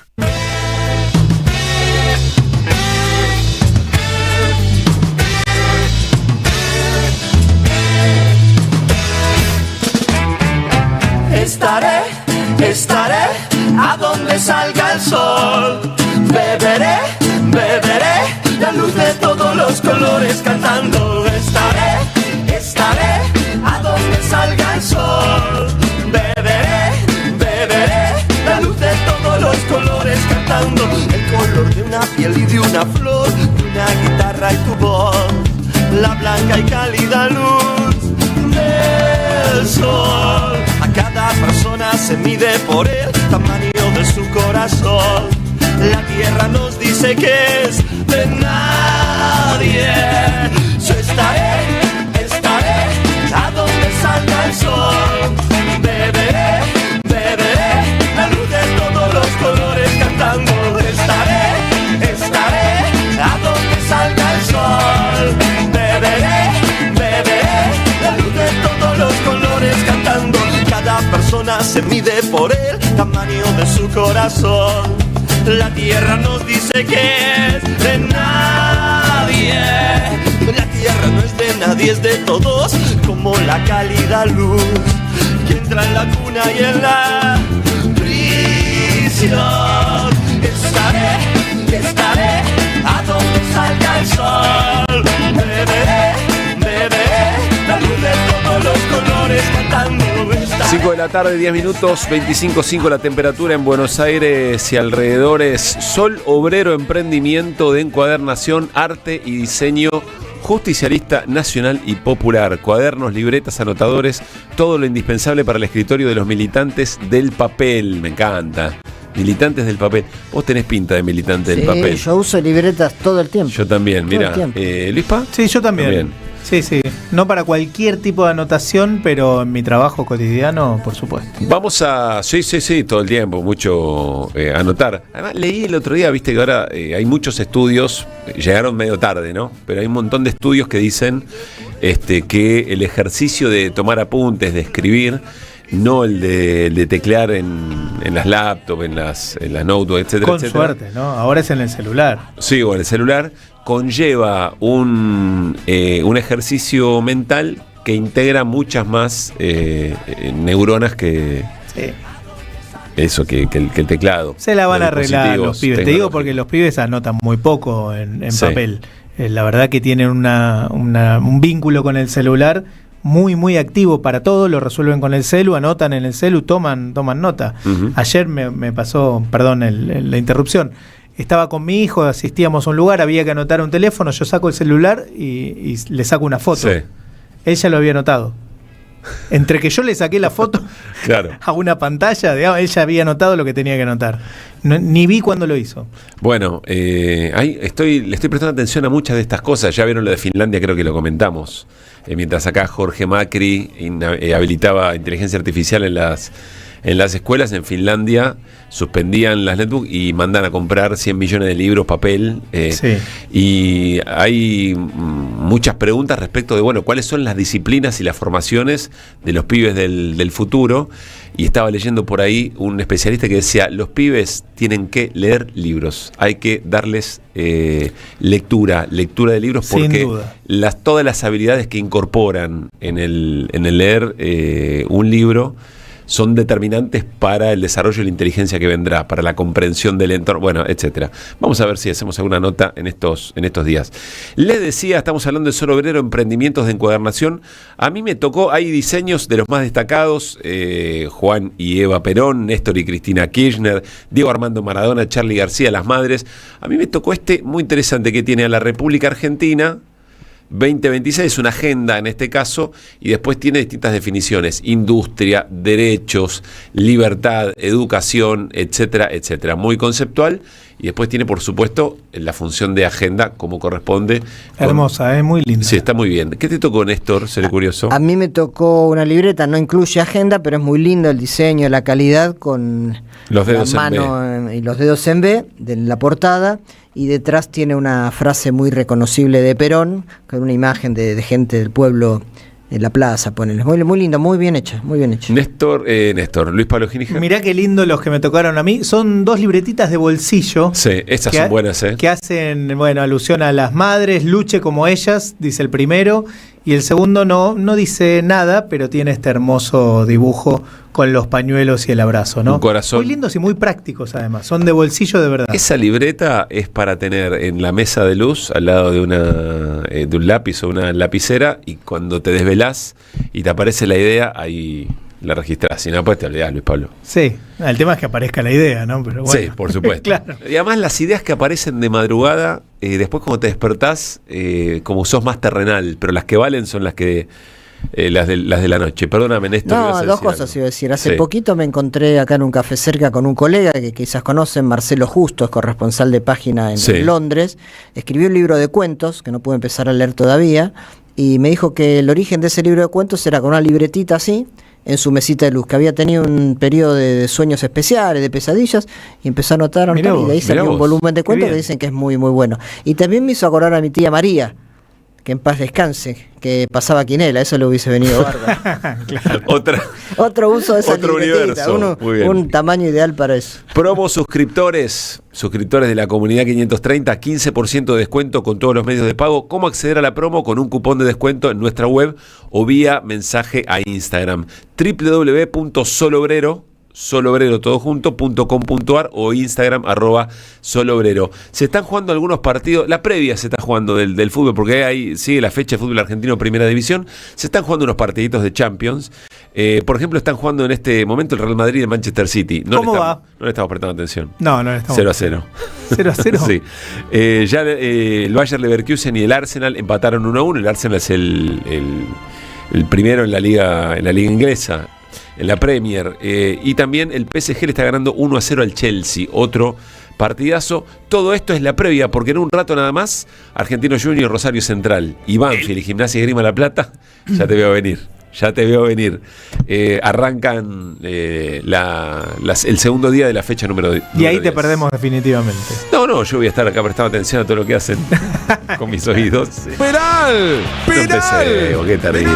Yo no sé cómo. Pero se la buscaron qué ustedes. Qué mala decisión Pablo. tomamos. Claro, se la buscaron ustedes. Qué mala decisión tomamos. Me estoy arrepintiendo de la decisión que tomamos con Carlos Di Mare. Muy buenas tardes, Carlos Di Mare. Espera, perdóname. Charlie era de Oeste, Independiente, y te hacía exactamente lo mismo. Sí, pero Independiente, lo era Newell. Está bien, bueno, pero el hecho es el mismo. Ayer Newell empató en el coloso Marcelo Bielsa. Sí, iba ganando 1-0, se lo empata Platense. Y Masanti, recién salido Independiente y recién llegado, que empezó a entrenar estos días, había convertido el 2-1. Se venía el estadio abajo, imagínate, no sé después de cuánta fecha ganaba Newell de local. Lo anularon por falta, así que fue una... Igual el partido fue el de Independiente. La fecha fue... No, dice que lo chorearon, fue falta, lo agarra la camiseta. No, está bien cobrado. Y no lo vi ese. Tremendo el partido. Tremendo, me lo perdí porque tuvo, ustedes saben, un agasajo. Sí. Pero se agasajó a sí mismo. Sí, sí. Y cuando llegué a casa iba perdiendo Independiente, yo no sabía nada del partido, faltaban 5 minutos, iba perdiendo 4-3, ya eso solo era insólito, 7 goles en un partido. Perdía 3-0. Perdía 3-0, después me enteré de todo, pero para mí fue impactante. Por suerte pude ver el empate agónico, porque vi los 5 minutos del partido. Tremendo partido. Sí, tremendo partido. Los recontraputearon los jugadores. Sí, la gran que mayoría perdía 3-0 a los 20 minutos del primer tiempo, Sí, no sé, señor. salieron muy dormidos, no sé. Después el empate agónico y sobre el final me quedé a ver qué hace y había silencio, digamos, ¿no? Y es que era un partido para consolidar lo que venía siendo Independiente y no pudo. Ahora vienen partidos difíciles. Le toca a Boca, le toca a Racing, le toca a San Lorenzo. 3 seguidos, casi seguidos, no sé si hay uno en el medio. Bueno. Pero bueno, yo le tengo fe al rojo. Después repasamos la fecha del fútbol local. 5-18 se viene Restigo, pero no para hablar de Independiente, para hablar de política internacional. Ideas en el mundo. Néstor Restigo. Que vuelvan las ideas. Restigo. Internacionales. Bueno, creo que en la región la noticia del día fue la jura del nuevo presidente de Chile, José Antonio Kast, quien esta mañana tomó posesión del gobierno, recibió la banda presidencial de Gabriel Boric. La ceremonia, ustedes saben, se hace desde hace ya muchos años, desde que volvió la democracia en Chile, no en la capital, sino en Valparaíso. Eso tiene que ver con una decisión que tomó la dictadura de un poco sacar la política con todo el discurso antipolítico, antipartidario de Pinochet, una dictadura que duró casi 17 años, de sacar un poco a lo que ellos llamarían, con otra palabra, la casta política de Santiago, y con ese motivo se trasladó el Congreso Nacional en un edificio bastante horrible para mi gusto, en Valparaíso, que es una ciudad hermosa, pero el edificio del Congreso es muy feo, donde se hace la jura presidencial, que para quienes nos están viendo por YouTube lo pueden ver algunas imágenes ahí a Boric y al presidente entrante José Antonio Kast. Hubo varios personajes que visitaron la Asunción, entre ellos por supuesto el presidente Milei, viniendo de su gira de Estados Unidos, pasó por Valparaíso, tuvo un saludo, un almuerzo, tanto él como Karina se abrazaron muy efusivamente, ahí vemos también imágenes con el presidente Kast. Estuvo, por supuesto, el rey de España, Felipe, que no se pierde ninguno. Fue una especie de mini cumbre, digamos, podemos decirlo así, de la derecha regional. No estuvo hasta Corina Machado, la dirigente opositora venezolana. Estuvo el presidente de Bolivia, Paz Pereira. No fue Bukele de Ecuador, mandó su vicepresidente. Fue una de las ausencias. Ahora vamos a hablar de las ausencias. Sí fue Daniel Noboa de Ecuador, fue Santiago Peña. Es decir, fueron casi todos los líderes de la derecha continental, el presidente de Panamá, etcétera. Ausencias también hubo muy notables. Bukele, no sé por qué, pero no mandó a su vicepresidente. No fue Lula, ya lo habíamos advertido. Luis Ignacio da Silva, el presidente de Brasil, decidió no viajar por la invitación a Flavio Bolsonaro, que es su rival político en este año electoral en Brasil. Una provocación. Una provocación, el bolsonarismo, el mileísmo y ahora el, no sé si se dirá castismo, pero este entente de las ultraderechas del cono sur. Tampoco fue Marco Rubio, se había comentado hasta el final que el canciller o el secretario de Estado norteamericano iba a visitar y que iba a venir a Buenos Aires. No fue a Santiago de Chile, fue su segundo, Christopher Landó. Pero bueno, eso fue un poco el color de esta asunción, que sin duda genera un giro todavía más radical a la derecha en la región, y eso me parece que es lo que hay que destacar, ¿no? Hay una inclinación del equilibrio regional, salvo Brasil, México, Uruguay, y Colombia, y Venezuela, si se quiere. Bueno, por supuesto está Cuba también, pero digo, las últimas elecciones fueron ganadas en general por la derecha, y esto ratifica todavía más esa inclinación, esa tendencia que hay, ¿no? Algunas cosas para destacar. En Chile es la primera vez, mejor dicho, nunca hubo en los últimos 26 años un cambio de gobierno con el mismo signo, salvo el de Lago a Bachelet, que fue del mismo sector político. Siempre el electorado chileno es como muy cambiante en sus opciones, ¿no? Gana la derecha, gana el centro izquierda, gana la derecha, gana el centro izquierda, y así, con la diferencia que este cast es el regreso claro del pinochetismo al poder. Ni siquiera se podría decir lo mismo de Piñera, que fue más parecido a un Macri, un centro derechista, que también fue crítico a su manera de Pinochet, que no era que hizo acuerdos con China, por ejemplo, era de derecha claramente, pro empresarial, pro negocios, pero no era esto es otra cosa, es el regreso puro del pinochetismo al poder, más de 50 años después de la dictadura. Y lo otro que me parece que también es interesante destacar es, digamos, que la sociedad chilena hasta el 2019, ustedes se acordarán, venía muy movilizada, estuvo toda esa movilización estudiantil, el estallido, había una esperanza de cambio social en un modelo neoliberal muy implantado en Chile. Y eso cambió dramáticamente en muy poquitos años. De esa agenda de cambio social pasó ahora una agenda de seguridad y de orden, y eso fue lo que viene a expresar Kast en este ejercicio que va a empezar a tener de aquí a los próximos 5 años. 2 o 3 cositas claras o directas o inmediatas que va a hacer Kast en su gobierno. Bueno, prometió una expulsión de migrantes muy masiva, de migrantes que él considera que están ilegales o que son delincuentes, con ese discurso trampista que tiene. Recién Carlos Heller hablaba del ajuste fiscal. Se habla de un ajuste fiscal de $6.000 millones, que para Chile es mucho dinero en 18 meses. Eso promete. Eso promete un recorte que es aproximadamente ese dinero, porque él tomó 3% de recorte por cada uno de los ministerios de su gabinete. Es decir, un recorte muy, muy fuerte en materia social, de inversión de muchos planos, en un país que recordemos que ha logrado una modernización importante, una estabilidad macroeconómica, pero que todavía tiene condiciones sociales en algunos sectores muy, muy graves, y sobre todo una gran desigualdad, ¿no? Hablamos recién de la concentración del ingreso, la distancia entre los más pobres y los más ricos, etcétera, y reformas que el gobierno saliente de Boric había prometido en materia jubilatoria, en materia educativa, en materia impositiva, que no pudo prácticamente cumplir. Entonces, ajuste fiscal, el tema migrante, un alineamiento absoluto con el trampismo de la región y con Milei también. Así que ese es un poco el perfil que se avecina, con un gabinete que yo llegué a comentar hace aquí unos días en que vuelvan, con ex abogados de Pinochet en el gabinete, o sea, ex defensores del dictador.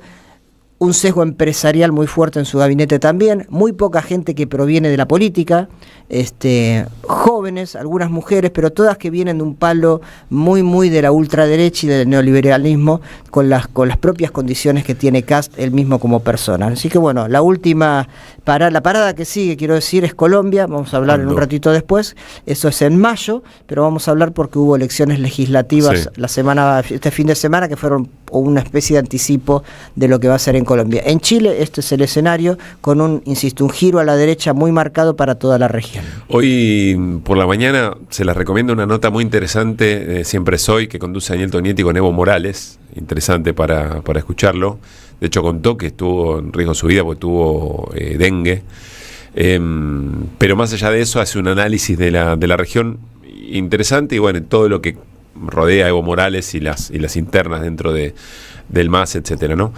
Pero señalaba algo, Daniel, que me parece interesante, Daniel Tonietti, digo, que que tiene que ver con la elección en Brasil. Vos decías primera estación o próxima estación Colombia. La fuerte, el plato fuerte es en octubre en Brasil, claro. Con encuestas muy parejas, ¿no? Entre Lula, las últimas que hay, todas coinciden que están bastante parejo Flavio Bolsonaro y Lula da Silva. Y atentos a los hechos políticos que pueden rodear esa elección, teniendo en cuenta que uno imagina que para Estados Unidos puede ser muy, muy determinante también esa elección, ¿no? 5:26, gracias, Néstor. Bueno. Que vuelvan las ideas. Hasta las 18. Dinámica e información. Regreso informativo. Que vuelvan las ideas. Que vuelvan.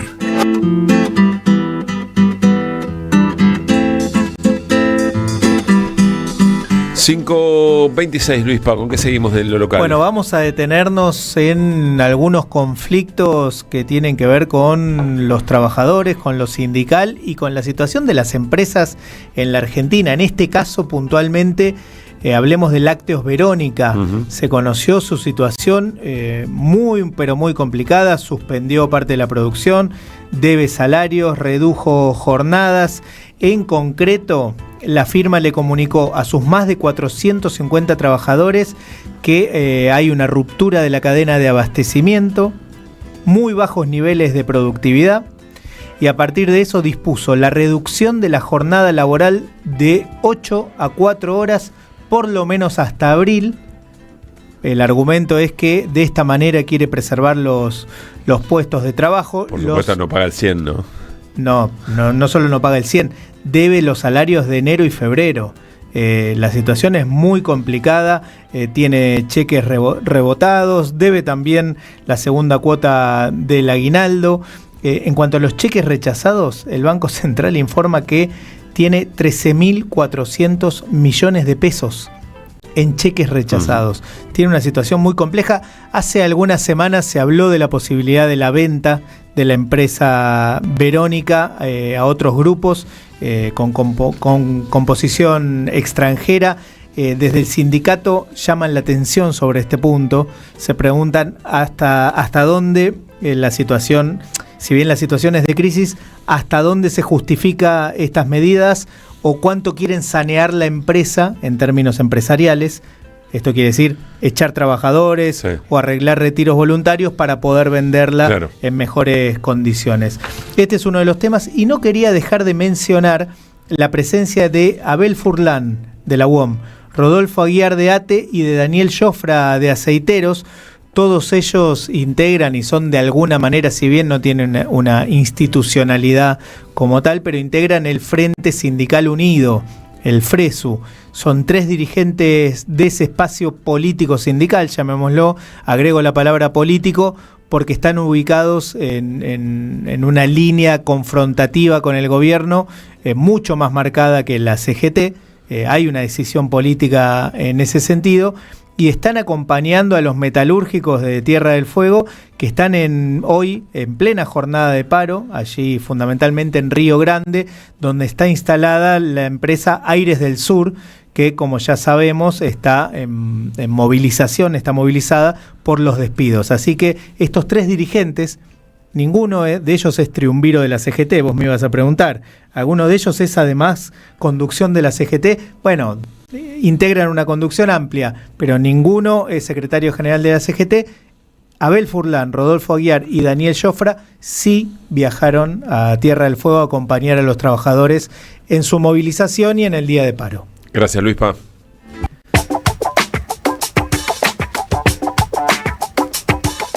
La noticia ayer fue muy importante, me generó mucho impacto, creo que una reflexión de un analista político, la leí por allí, disculpen ustedes a veces por no anotar, por aquello de no anotar. Ayer compartimos esas más de 300 operaciones que se hicieron en Berazategui de vista para personas que no tienen recursos, ningún tipo de cobertura, operaciones de catarata, si no me equivoco, recuperan la vista, pero es más allá de Berazategui, más allá de la provincia de Buenos Aires, estamos hablando del Estado transformándole positivamente la vida a las personas, sobre todo a aquellas personas que más lo necesitan, y lo vinculaba con otra información que es la que ahora vamos a tratar de tener más detalles y compartir más generalmente con Pablo Yonto, que es que después de muchas décadas de búsqueda, la Justicia Federal de Córdoba identificó restos de 12 detenidos desaparecidos en el campo de concentración La Perla, y decía, bueno, más allá de todo lo que está ocurriendo y de cómo una enorme cantidad de cosas, de decisiones, de políticas, de hechos concretos, están muy lastimados en este momento de la Argentina, hay resabios de aquella Argentina que todavía nos dan estas noticias, ¿no? Y eso me pareció muy interesante, decir, siguen ocurriendo cosas que están mucho más cerca de una identidad de país que hasta hace muy poco, mostraba otra posibilidad, ¿no? Sobre todo en el rol del Estado. Está Pablo Yonto para charlar con nosotros, es periodista, es abogado y militante por los derechos humanos. Pablo Caruso, Luis Pagini y Jerry Néstor Restivo, te saludamos. ¿Cómo estás? Hola, ¿cómo andan? ¿Cómo estás, Pablo? Gracias por atendernos. Hasta donde sabía, el juzgado federal, creo que es Miguel Hugo Bacanarvaja, el juez, estaba trabajando en la notificación de los resultados de estos trabajos, de estas identificaciones para las familias de quienes fueron identificados, por supuesto, por el trabajo del equipo argentino de antropología forense y, según la crónica, el Instituto de Medicina Forense del Poder Judicial de Córdoba. ¿Qué significa esto? ¿Cómo lo lees en este contexto, Pablo? Una buena noticia, sin duda, de las que a veces llegan desde el campo de los juicios por delitos de lesa humanidad y de las investigaciones por estos crímenes, ¿no? Porque es un campo en el que la lucha continúa y donde a veces, estos resultados confirman algo de lo que vos dijiste, ¿no? Como uno de los escasos temas que en la Argentina puede dar todavía alguna satisfacción y uno puede mirar para atrás y decir, esa lucha continúa y continuará y esperemos no habrá obstáculo, ¿no? Digo esperemos porque fueron notorios los rumores hace unos días de la posibilidad de que este desquiciado presidente que tenemos firme un indulto para el 24 de marzo. No creemos que ocurra, por lo menos el rumor no ha tenido alguna fuente que merezca respeto, pero todo es posible con este gobierno. Pero bueno, y en estas horas, perdóname Pablo, horas volvió a pedirlo Cecilia Pando, hizo un pedido de un indulto generalizado a los condenados por delitos de lesa humanidad. Sí, está ahí Cecilia Pando, las páginas que tienen, familiares o amigos de los genocidas o miembros de las promociones del colegio militar donde han estudiado, que también tienen sus páginas y que cada tanto nos metemos ahí para tratar de buscar también alguna información. Sí, ahí están agitando hace ya unas semanas este tema. Pero bueno, más allá de eso, digo, la noticia de esta identificación que viene desde Córdoba y que, permite dar un poco de paz a muchas familias, es parte del reclamo de memoria, verdad y justicia, ¿no? La justicia no solamente es conocer quiénes son los responsables de los crímenes, llevarlos a tribunales y pedir su condena y en la medida de lo posible lograrla, como se ha logrado la de 1.202 genocidas, es, entre otras cosas, el hallazgo de los restos para que las familias puedan cumplir con lo que es natural en todo el mundo, ¿no? Sí, claro. Que los restos sean llevados a algún cementerio, cremados o arrojados donde la familia disponga. Pero además de lo que significa para las familias, Pablo, vuelvo sobre lo que mencionabas, ¿de qué manera la identificación de un cuerpo le da volumen a las causas? Porque lo leí a Ramiro Fresneda, abogado querellante. Sí. Él decía, la desaparición de personas es un delito que se sigue cometiendo y es la obligación y la responsabilidad del Estado seguir investigando. Entonces, la identificación efectivamente de restos, ¿de qué manera, por ejemplo, en las causas vinculadas a La Perla, cómo impacta? Y esto en concreto para los juicios, cuando se encuentran los cuerpos, hay una certeza de la muerte y la acusación es por homicidio. Ahora, esta es una cuestión técnica muy finita, porque nosotros también estamos haciendo acusaciones por desaparición forzada con resultado muerte, aun cuando el cuerpo no haya aparecido, porque a esta altura, 50 años del golpe y también 50 años o 49 o 48 de los hechos, la certeza de que el resultado fue el exterminio de la persona es absoluta. Entonces el delito de desaparición forzada de personas, que fue incorporado al Código Penal nuestro allá por 2011, incluye dos ítems, ¿no? La posibilidad de que la persona o la posibilidad de que quien lo secuestró diga dónde está, y la posibilidad de que esté muerta. Con el resultado muerte, la pena es prisión perpetua. Por supuesto, hoy la situación en la Argentina es muy difícil llegar a otra conclusión que no sea desaparición forzada con resultado muerte. Así que bueno, en concreto, para Córdoba, seguramente esto será utilizado en las causas con la petición de prisión perpetua para los casos en los que aparezca identificación. Este debate, y termino con esto, ¿no? Este debate es muy de los últimos años. Nosotros también hemos fijado posición, un grupo de abogados y abogadas, con esto, y hace unos cuantos años estamos pidiendo en los juicios que sean condenados por desaparición forzada de personas con resultado muerte, estén o no estén los restos de la persona que estamos buscando. Pablo, Néstor te saluda. La Perla, por supuesto, fue uno de los centros de detención clandestino más graves, más horribles que tuvo la Argentina, ¿no? Recordemos la figura de Luciano Benjamín Menéndez, etcétera. En el caso de La Perla ya hubo condenas. ¿Podés recordar un poco? Vos decías la cantidad de condenas que hubo de represores. ¿Cómo fue hasta ahora el proceso de justicia en ese campo en particular? Sí, ha habido los juicios de La Perla, han tenido muchas condenas a perpetua. En general, las condenas a perpetua han sido por los homicidios que han sido probados, pero eso no quita que de aquí en adelante, con las calificaciones nuevas, estas que estaba explicando, exista la posibilidad de que se pida desaparición forzada con resultado muerte. Pero bueno, hay una gran cantidad ahora no recuerdo exactamente el número que tiene Córdoba, pero Córdoba tiene una avanzada importante en las causas de lesa humanidad con las prisiones perpetuas y los juicios que han tenido durante todos estos años, más los que se están llevando adelante ahora, ¿no? Pero no tengo el número, en este momento no tengo el número de las cadenas perpetuas en Córdoba que se hayan dado por resultado muerte. Y muchos, el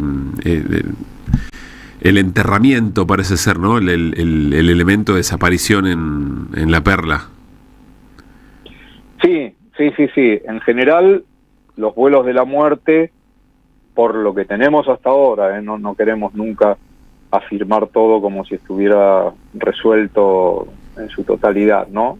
Los vuelos de la muerte, es decir, arrojar los cuerpos al Río de la Plata o al Océano Atlántico, en general provienen de la ESMA, secuestrados de la ESMA, secuestrados de Campo de Mayo y secuestrados del circuito atlético Banco Olimpo.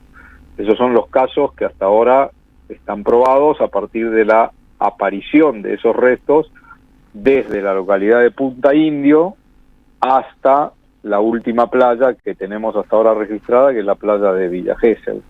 En toda esa línea que incluye Río de la Plata y por supuesto una gran cantidad de balnearios de la Argentina, las víctimas que se han podido identificar, que no son todas porque todavía hay algunas sin identificar, pero las víctimas que se han encontrado, no ahora, sino que se han encontrado en su momento los cuerpos sobre las costas y después fueron enterrados como NN, y con el paso de las décadas se identificaron esas tumbas NN.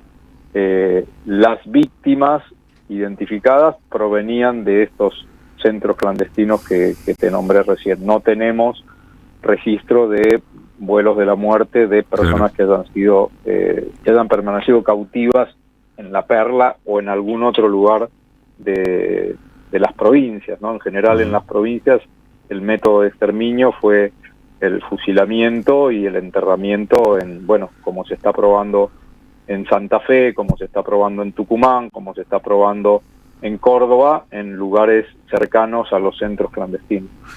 Pablo Yonto, con él estamos charlando. Se va acercando el 24 y los 50 años del golpe, y es como que nos vamos construyendo un imaginario de cómo va a ser esa Plaza de Mayo, de actividades. Uno imagina consignas, porque todo eso se cruza con este tiempo. ¿Y vos cómo venís con eso, Pablo? Con mucha actividad. La verdad que en marzo es impresionante lo que está pasando en todo el país.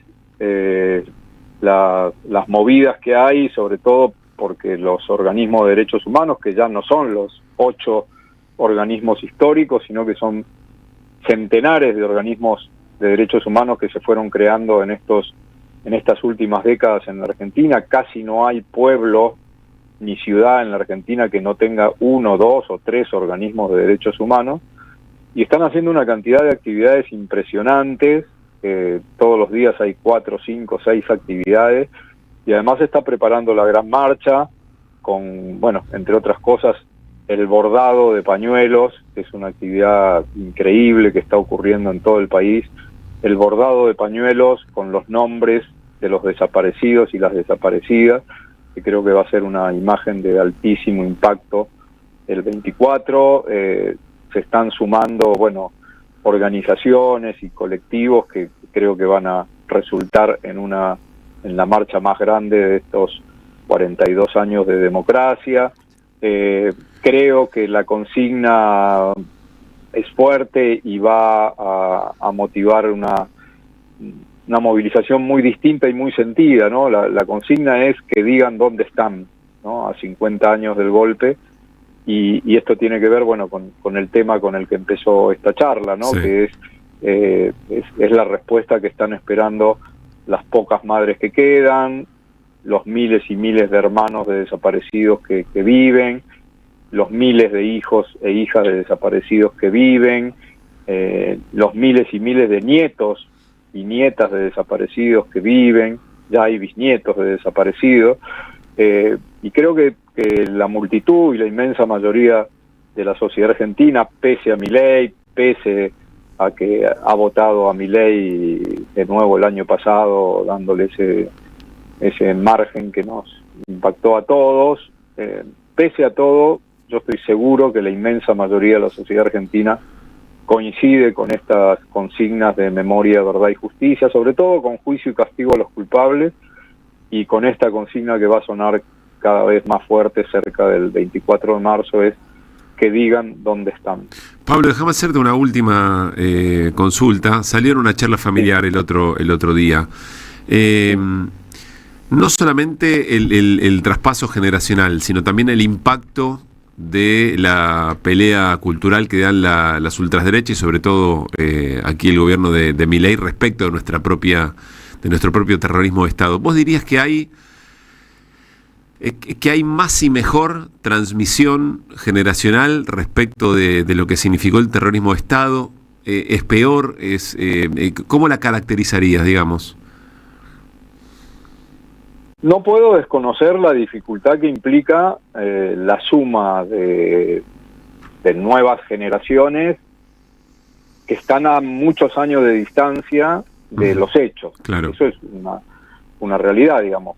Cada año hay más estudiantes secundarios que están cada vez más lejos de los hechos, y eso implica una dificultad en explicar, porque ya no es el papá que vivió la dictadura o la mamá que vivió la dictadura que le cuenta en la casa, sino esa mamá ya no es de la época de la dictadura, es el abuelo, y tal vez el abuelo falleció, y entonces la transmisión, sobre todo en las casas, es más difícil, sin duda. Es distinto en los colegios, en las escuelas, en las universidades, en los sindicatos, porque ahí sí fue creciendo. Eso es una muestra de cómo se trabajó en estas últimas décadas. ¿En las escuelas va creciendo?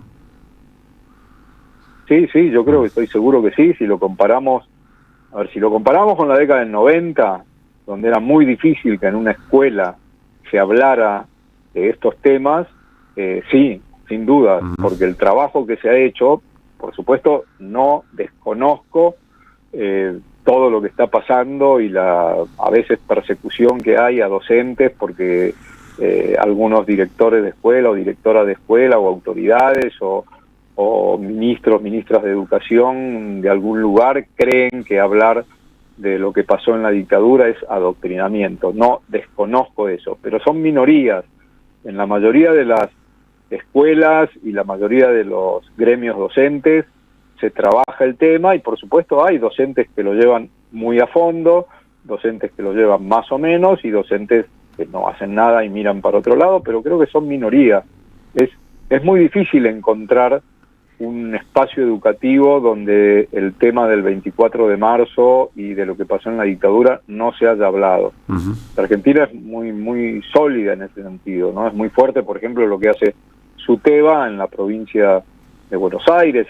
Yo participo todos los años de formación de docentes, ¿no? Claro. O sea, futuros docentes que tienen hoy 21, 22, 23, 24 años, a los que se les da charlas, se les explica, se les muestran videos, documentos, etcétera, y muchos de ellos van a los juicios y observan y siguen los juicios, y bueno, y eso se transmite. Por eso creo que todo eso explica también por qué vamos a ver una marcha del 24 de marzo con muy fuerte presencia juvenil, sin desconocer lo que te dije al comienzo, ¿no? Hay una dificultad, evidentemente, porque en las casas se habla menos, y la comunicación, en el sentido clásico de los medios de comunicación, salvo cuando llega marzo, en la mayoría de los medios de comunicación, sobre todo en los hegemónicos, el tema de la dictadura, los desaparecidos, los vuelos de la muerte, etcétera, es casi inexistente. Pablo, gracias como siempre, te mandamos un abrazo enorme. Abrazos a todos, todas. Pablo Yonto, colega, abogado, periodista, abogado y militante por los derechos humanos. Bueno, arrancamos una charla que terminó generando o construyendo, digamos, el imaginario, lo que creemos que va a ser efectivamente este 24 de marzo. Arrancamos con la identificación de 12 cuerpos en el campo exterminio La Perla en Córdoba. Sí, Néstor. Como decía Pablo, ¿no? Por supuesto el 24 va a concentrar toda la atención, pero hay una cantidad gigantesca de actividades antes. Por ejemplo, el 21 vas acá en la Ciudad de Buenos Aires, en San Telmo, la asamblea de Plaza Dorrego y los que trabajan en los campos de concentración del Atlético y de Virrey Ceballos hacen una marcha por la calle México, Virrey Ceballos, San Juan. Esto es el sábado 21. Y así tenés pilas de noticias que te van llegando, ¿no? En San Telmo es una marcha de antorchas muy histórica que recorre las baldosas de los desaparecidos del barrio, así que va a haber muchísima actividad en la antesala de lo que va a ser la marcha importante del 24. Claro, no le preguntamos, me olvidé de preguntarle a Pablo si sabía, hay una sola marcha, ¿no? Se está construyendo, como siempre, la previa de los organismos de derechos humanos. En general la intención es construir una única marcha. Todo indica que va a ser una única marcha con algún sector en general vinculado a los partidos de izquierda del trotskismo, digamos, que hacen como un acto aparte en determinado momento. Eso no quita que marchen en conjunto durante buena parte de la marcha y en determinado momento hacen un acto aparte. El año pasado fue... El año pasado pasó eso, efectivamente. Todavía es demasiado pronto, me parece, aunque falte poco tiempo para confirmar si es una única marcha o no. Y no sabía, dos cosas que contó Pablo, que la consigna era que digan dónde están, muy fuerte, pues de las primeras consignas, ¿no? Tal cual.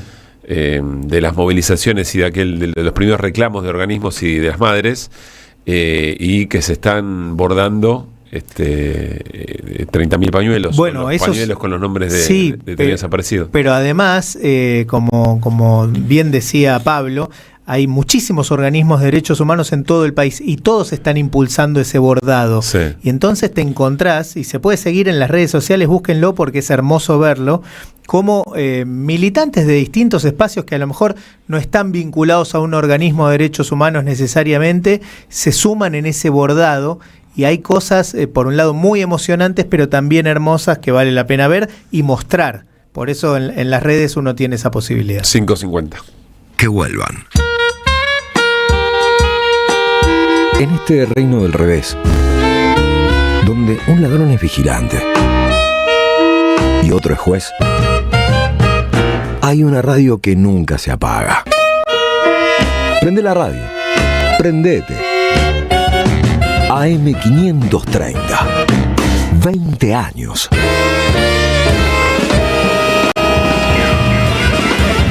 Somos radio. Somos comunidad. Llega el verano y la cultura vuelve a ser un lugar de encuentro y alegría. Este verano te invitamos a disfrutar de vacaciones en toda la provincia de Buenos Aires con una programación pensada para toda la familia. Disfruta de teatro, música, cine, juegos, talleres y lecturas de verano. Con más de 600 actividades libres y gratuitas y la presencia de 1000 artistas en circuitos culturales que recorren cada territorio. Porque lo mejor de la cultura es la felicidad de compartir. Conocé la agenda completa en institutocultural.gba.gov.ar. Instituto Cultural, Gobierno de la Provincia de Buenos Aires. Seguí a la Cámara de Diputados de la Provincia de Buenos Aires a través de sus redes sociales y entérate de todas las actividades legislativas en Instagram y Facebook como @diputadosBA y en Twitter como HCDiputadosBA. Todo lo que hay bajo el cielo. Globalización con características chinas, de Juan Facundo Musiacchia, un ensayo imperdible para conocer la política exterior china en el nuevo tablero mundial y su incidencia en la Argentina y Sudamérica. Conseguilo en librerías y en edicionessicus.com.ar. Te esperamos en nuestra librería café en Adolfo Alsina 685, Capital Federal. Ediciones Sicus. Libros para una cultura de la integración. Argentina desaparecida. Matar una generación en nombre de la patria financiera. El nuevo libro de Gustavo Campana. El neoliberalismo a sangre y fuego de la dictadura y los procesos que, en democracia, continuaron con el plan de Martínez de Hoz. Argentina desaparecida. A 50 años del golpe. Disponible en todas las librerías. Vení a conocer la provincia de Buenos Aires. Turismo todo el año. Provincia bonita Argentina. Más información en buenosaires.tour.ar.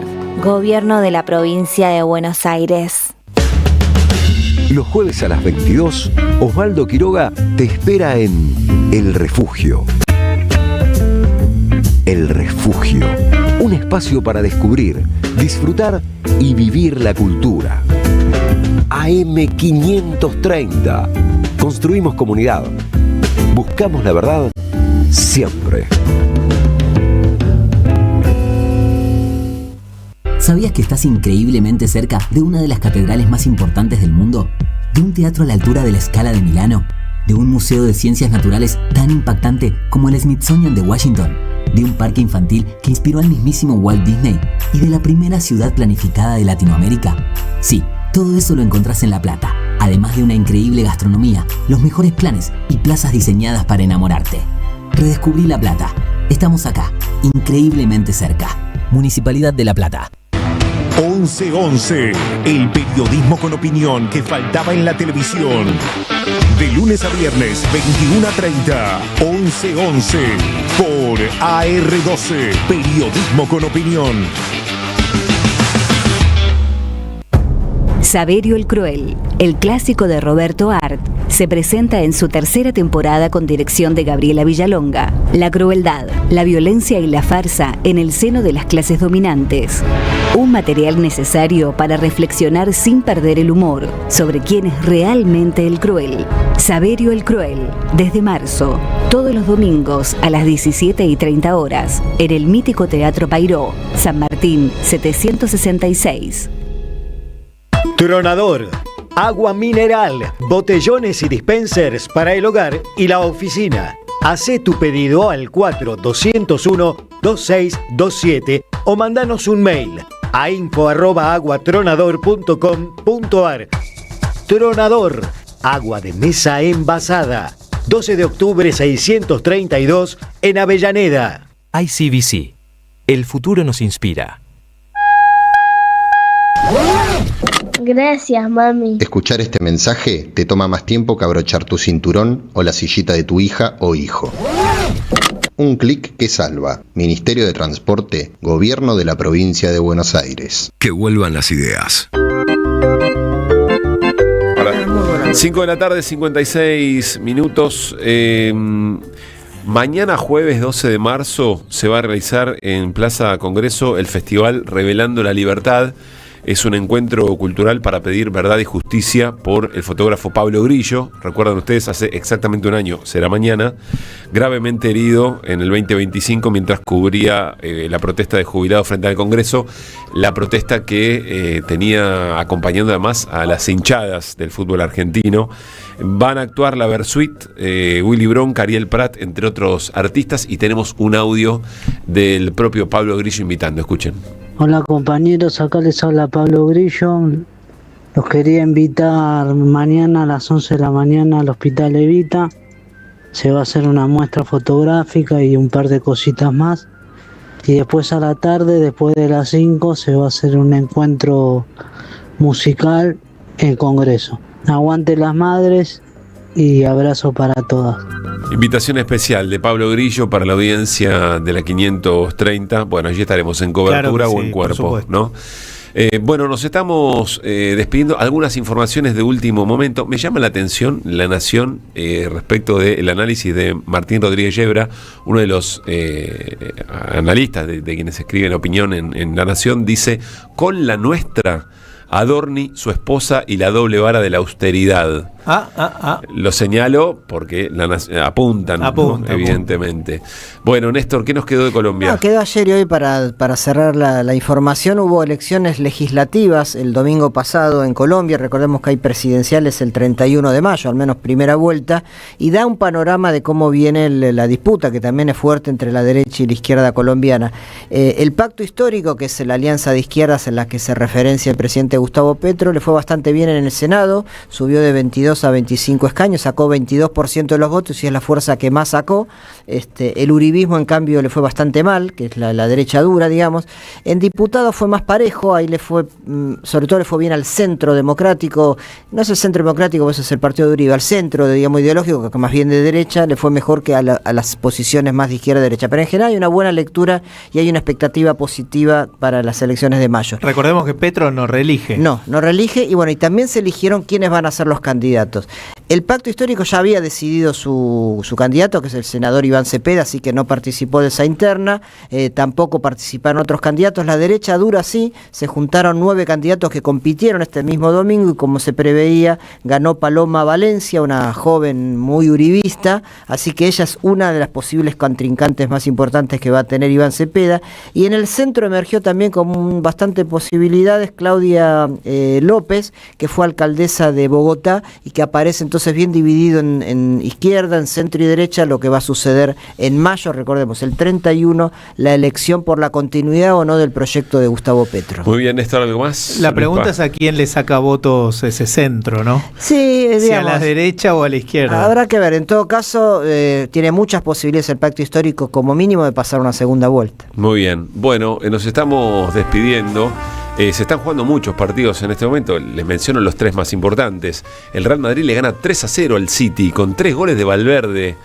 El PSG se lleva la pelota. Se lleva la pelota, está en el entretiempo. También en el entretiempo el PSG 2-1 frente al Chelsea, y el otro importante, Argentinos y Central, empatan 0-0. Después Sí, al lado de los otros. Bueno, gracias Carlos Di Mare en la puesta en el aire, gracias Vicente Castro en la operación de video, Alejandro Aimú produce, Nico Lacaba coordina, Mariano Randazzo en la edición, Luis Pablo Giniger. Hasta mañana. Néstor Restivo. Hasta mañana. Quédense con Feli Bonavita en la 530, nos reencontramos mañana a las 4. Chau.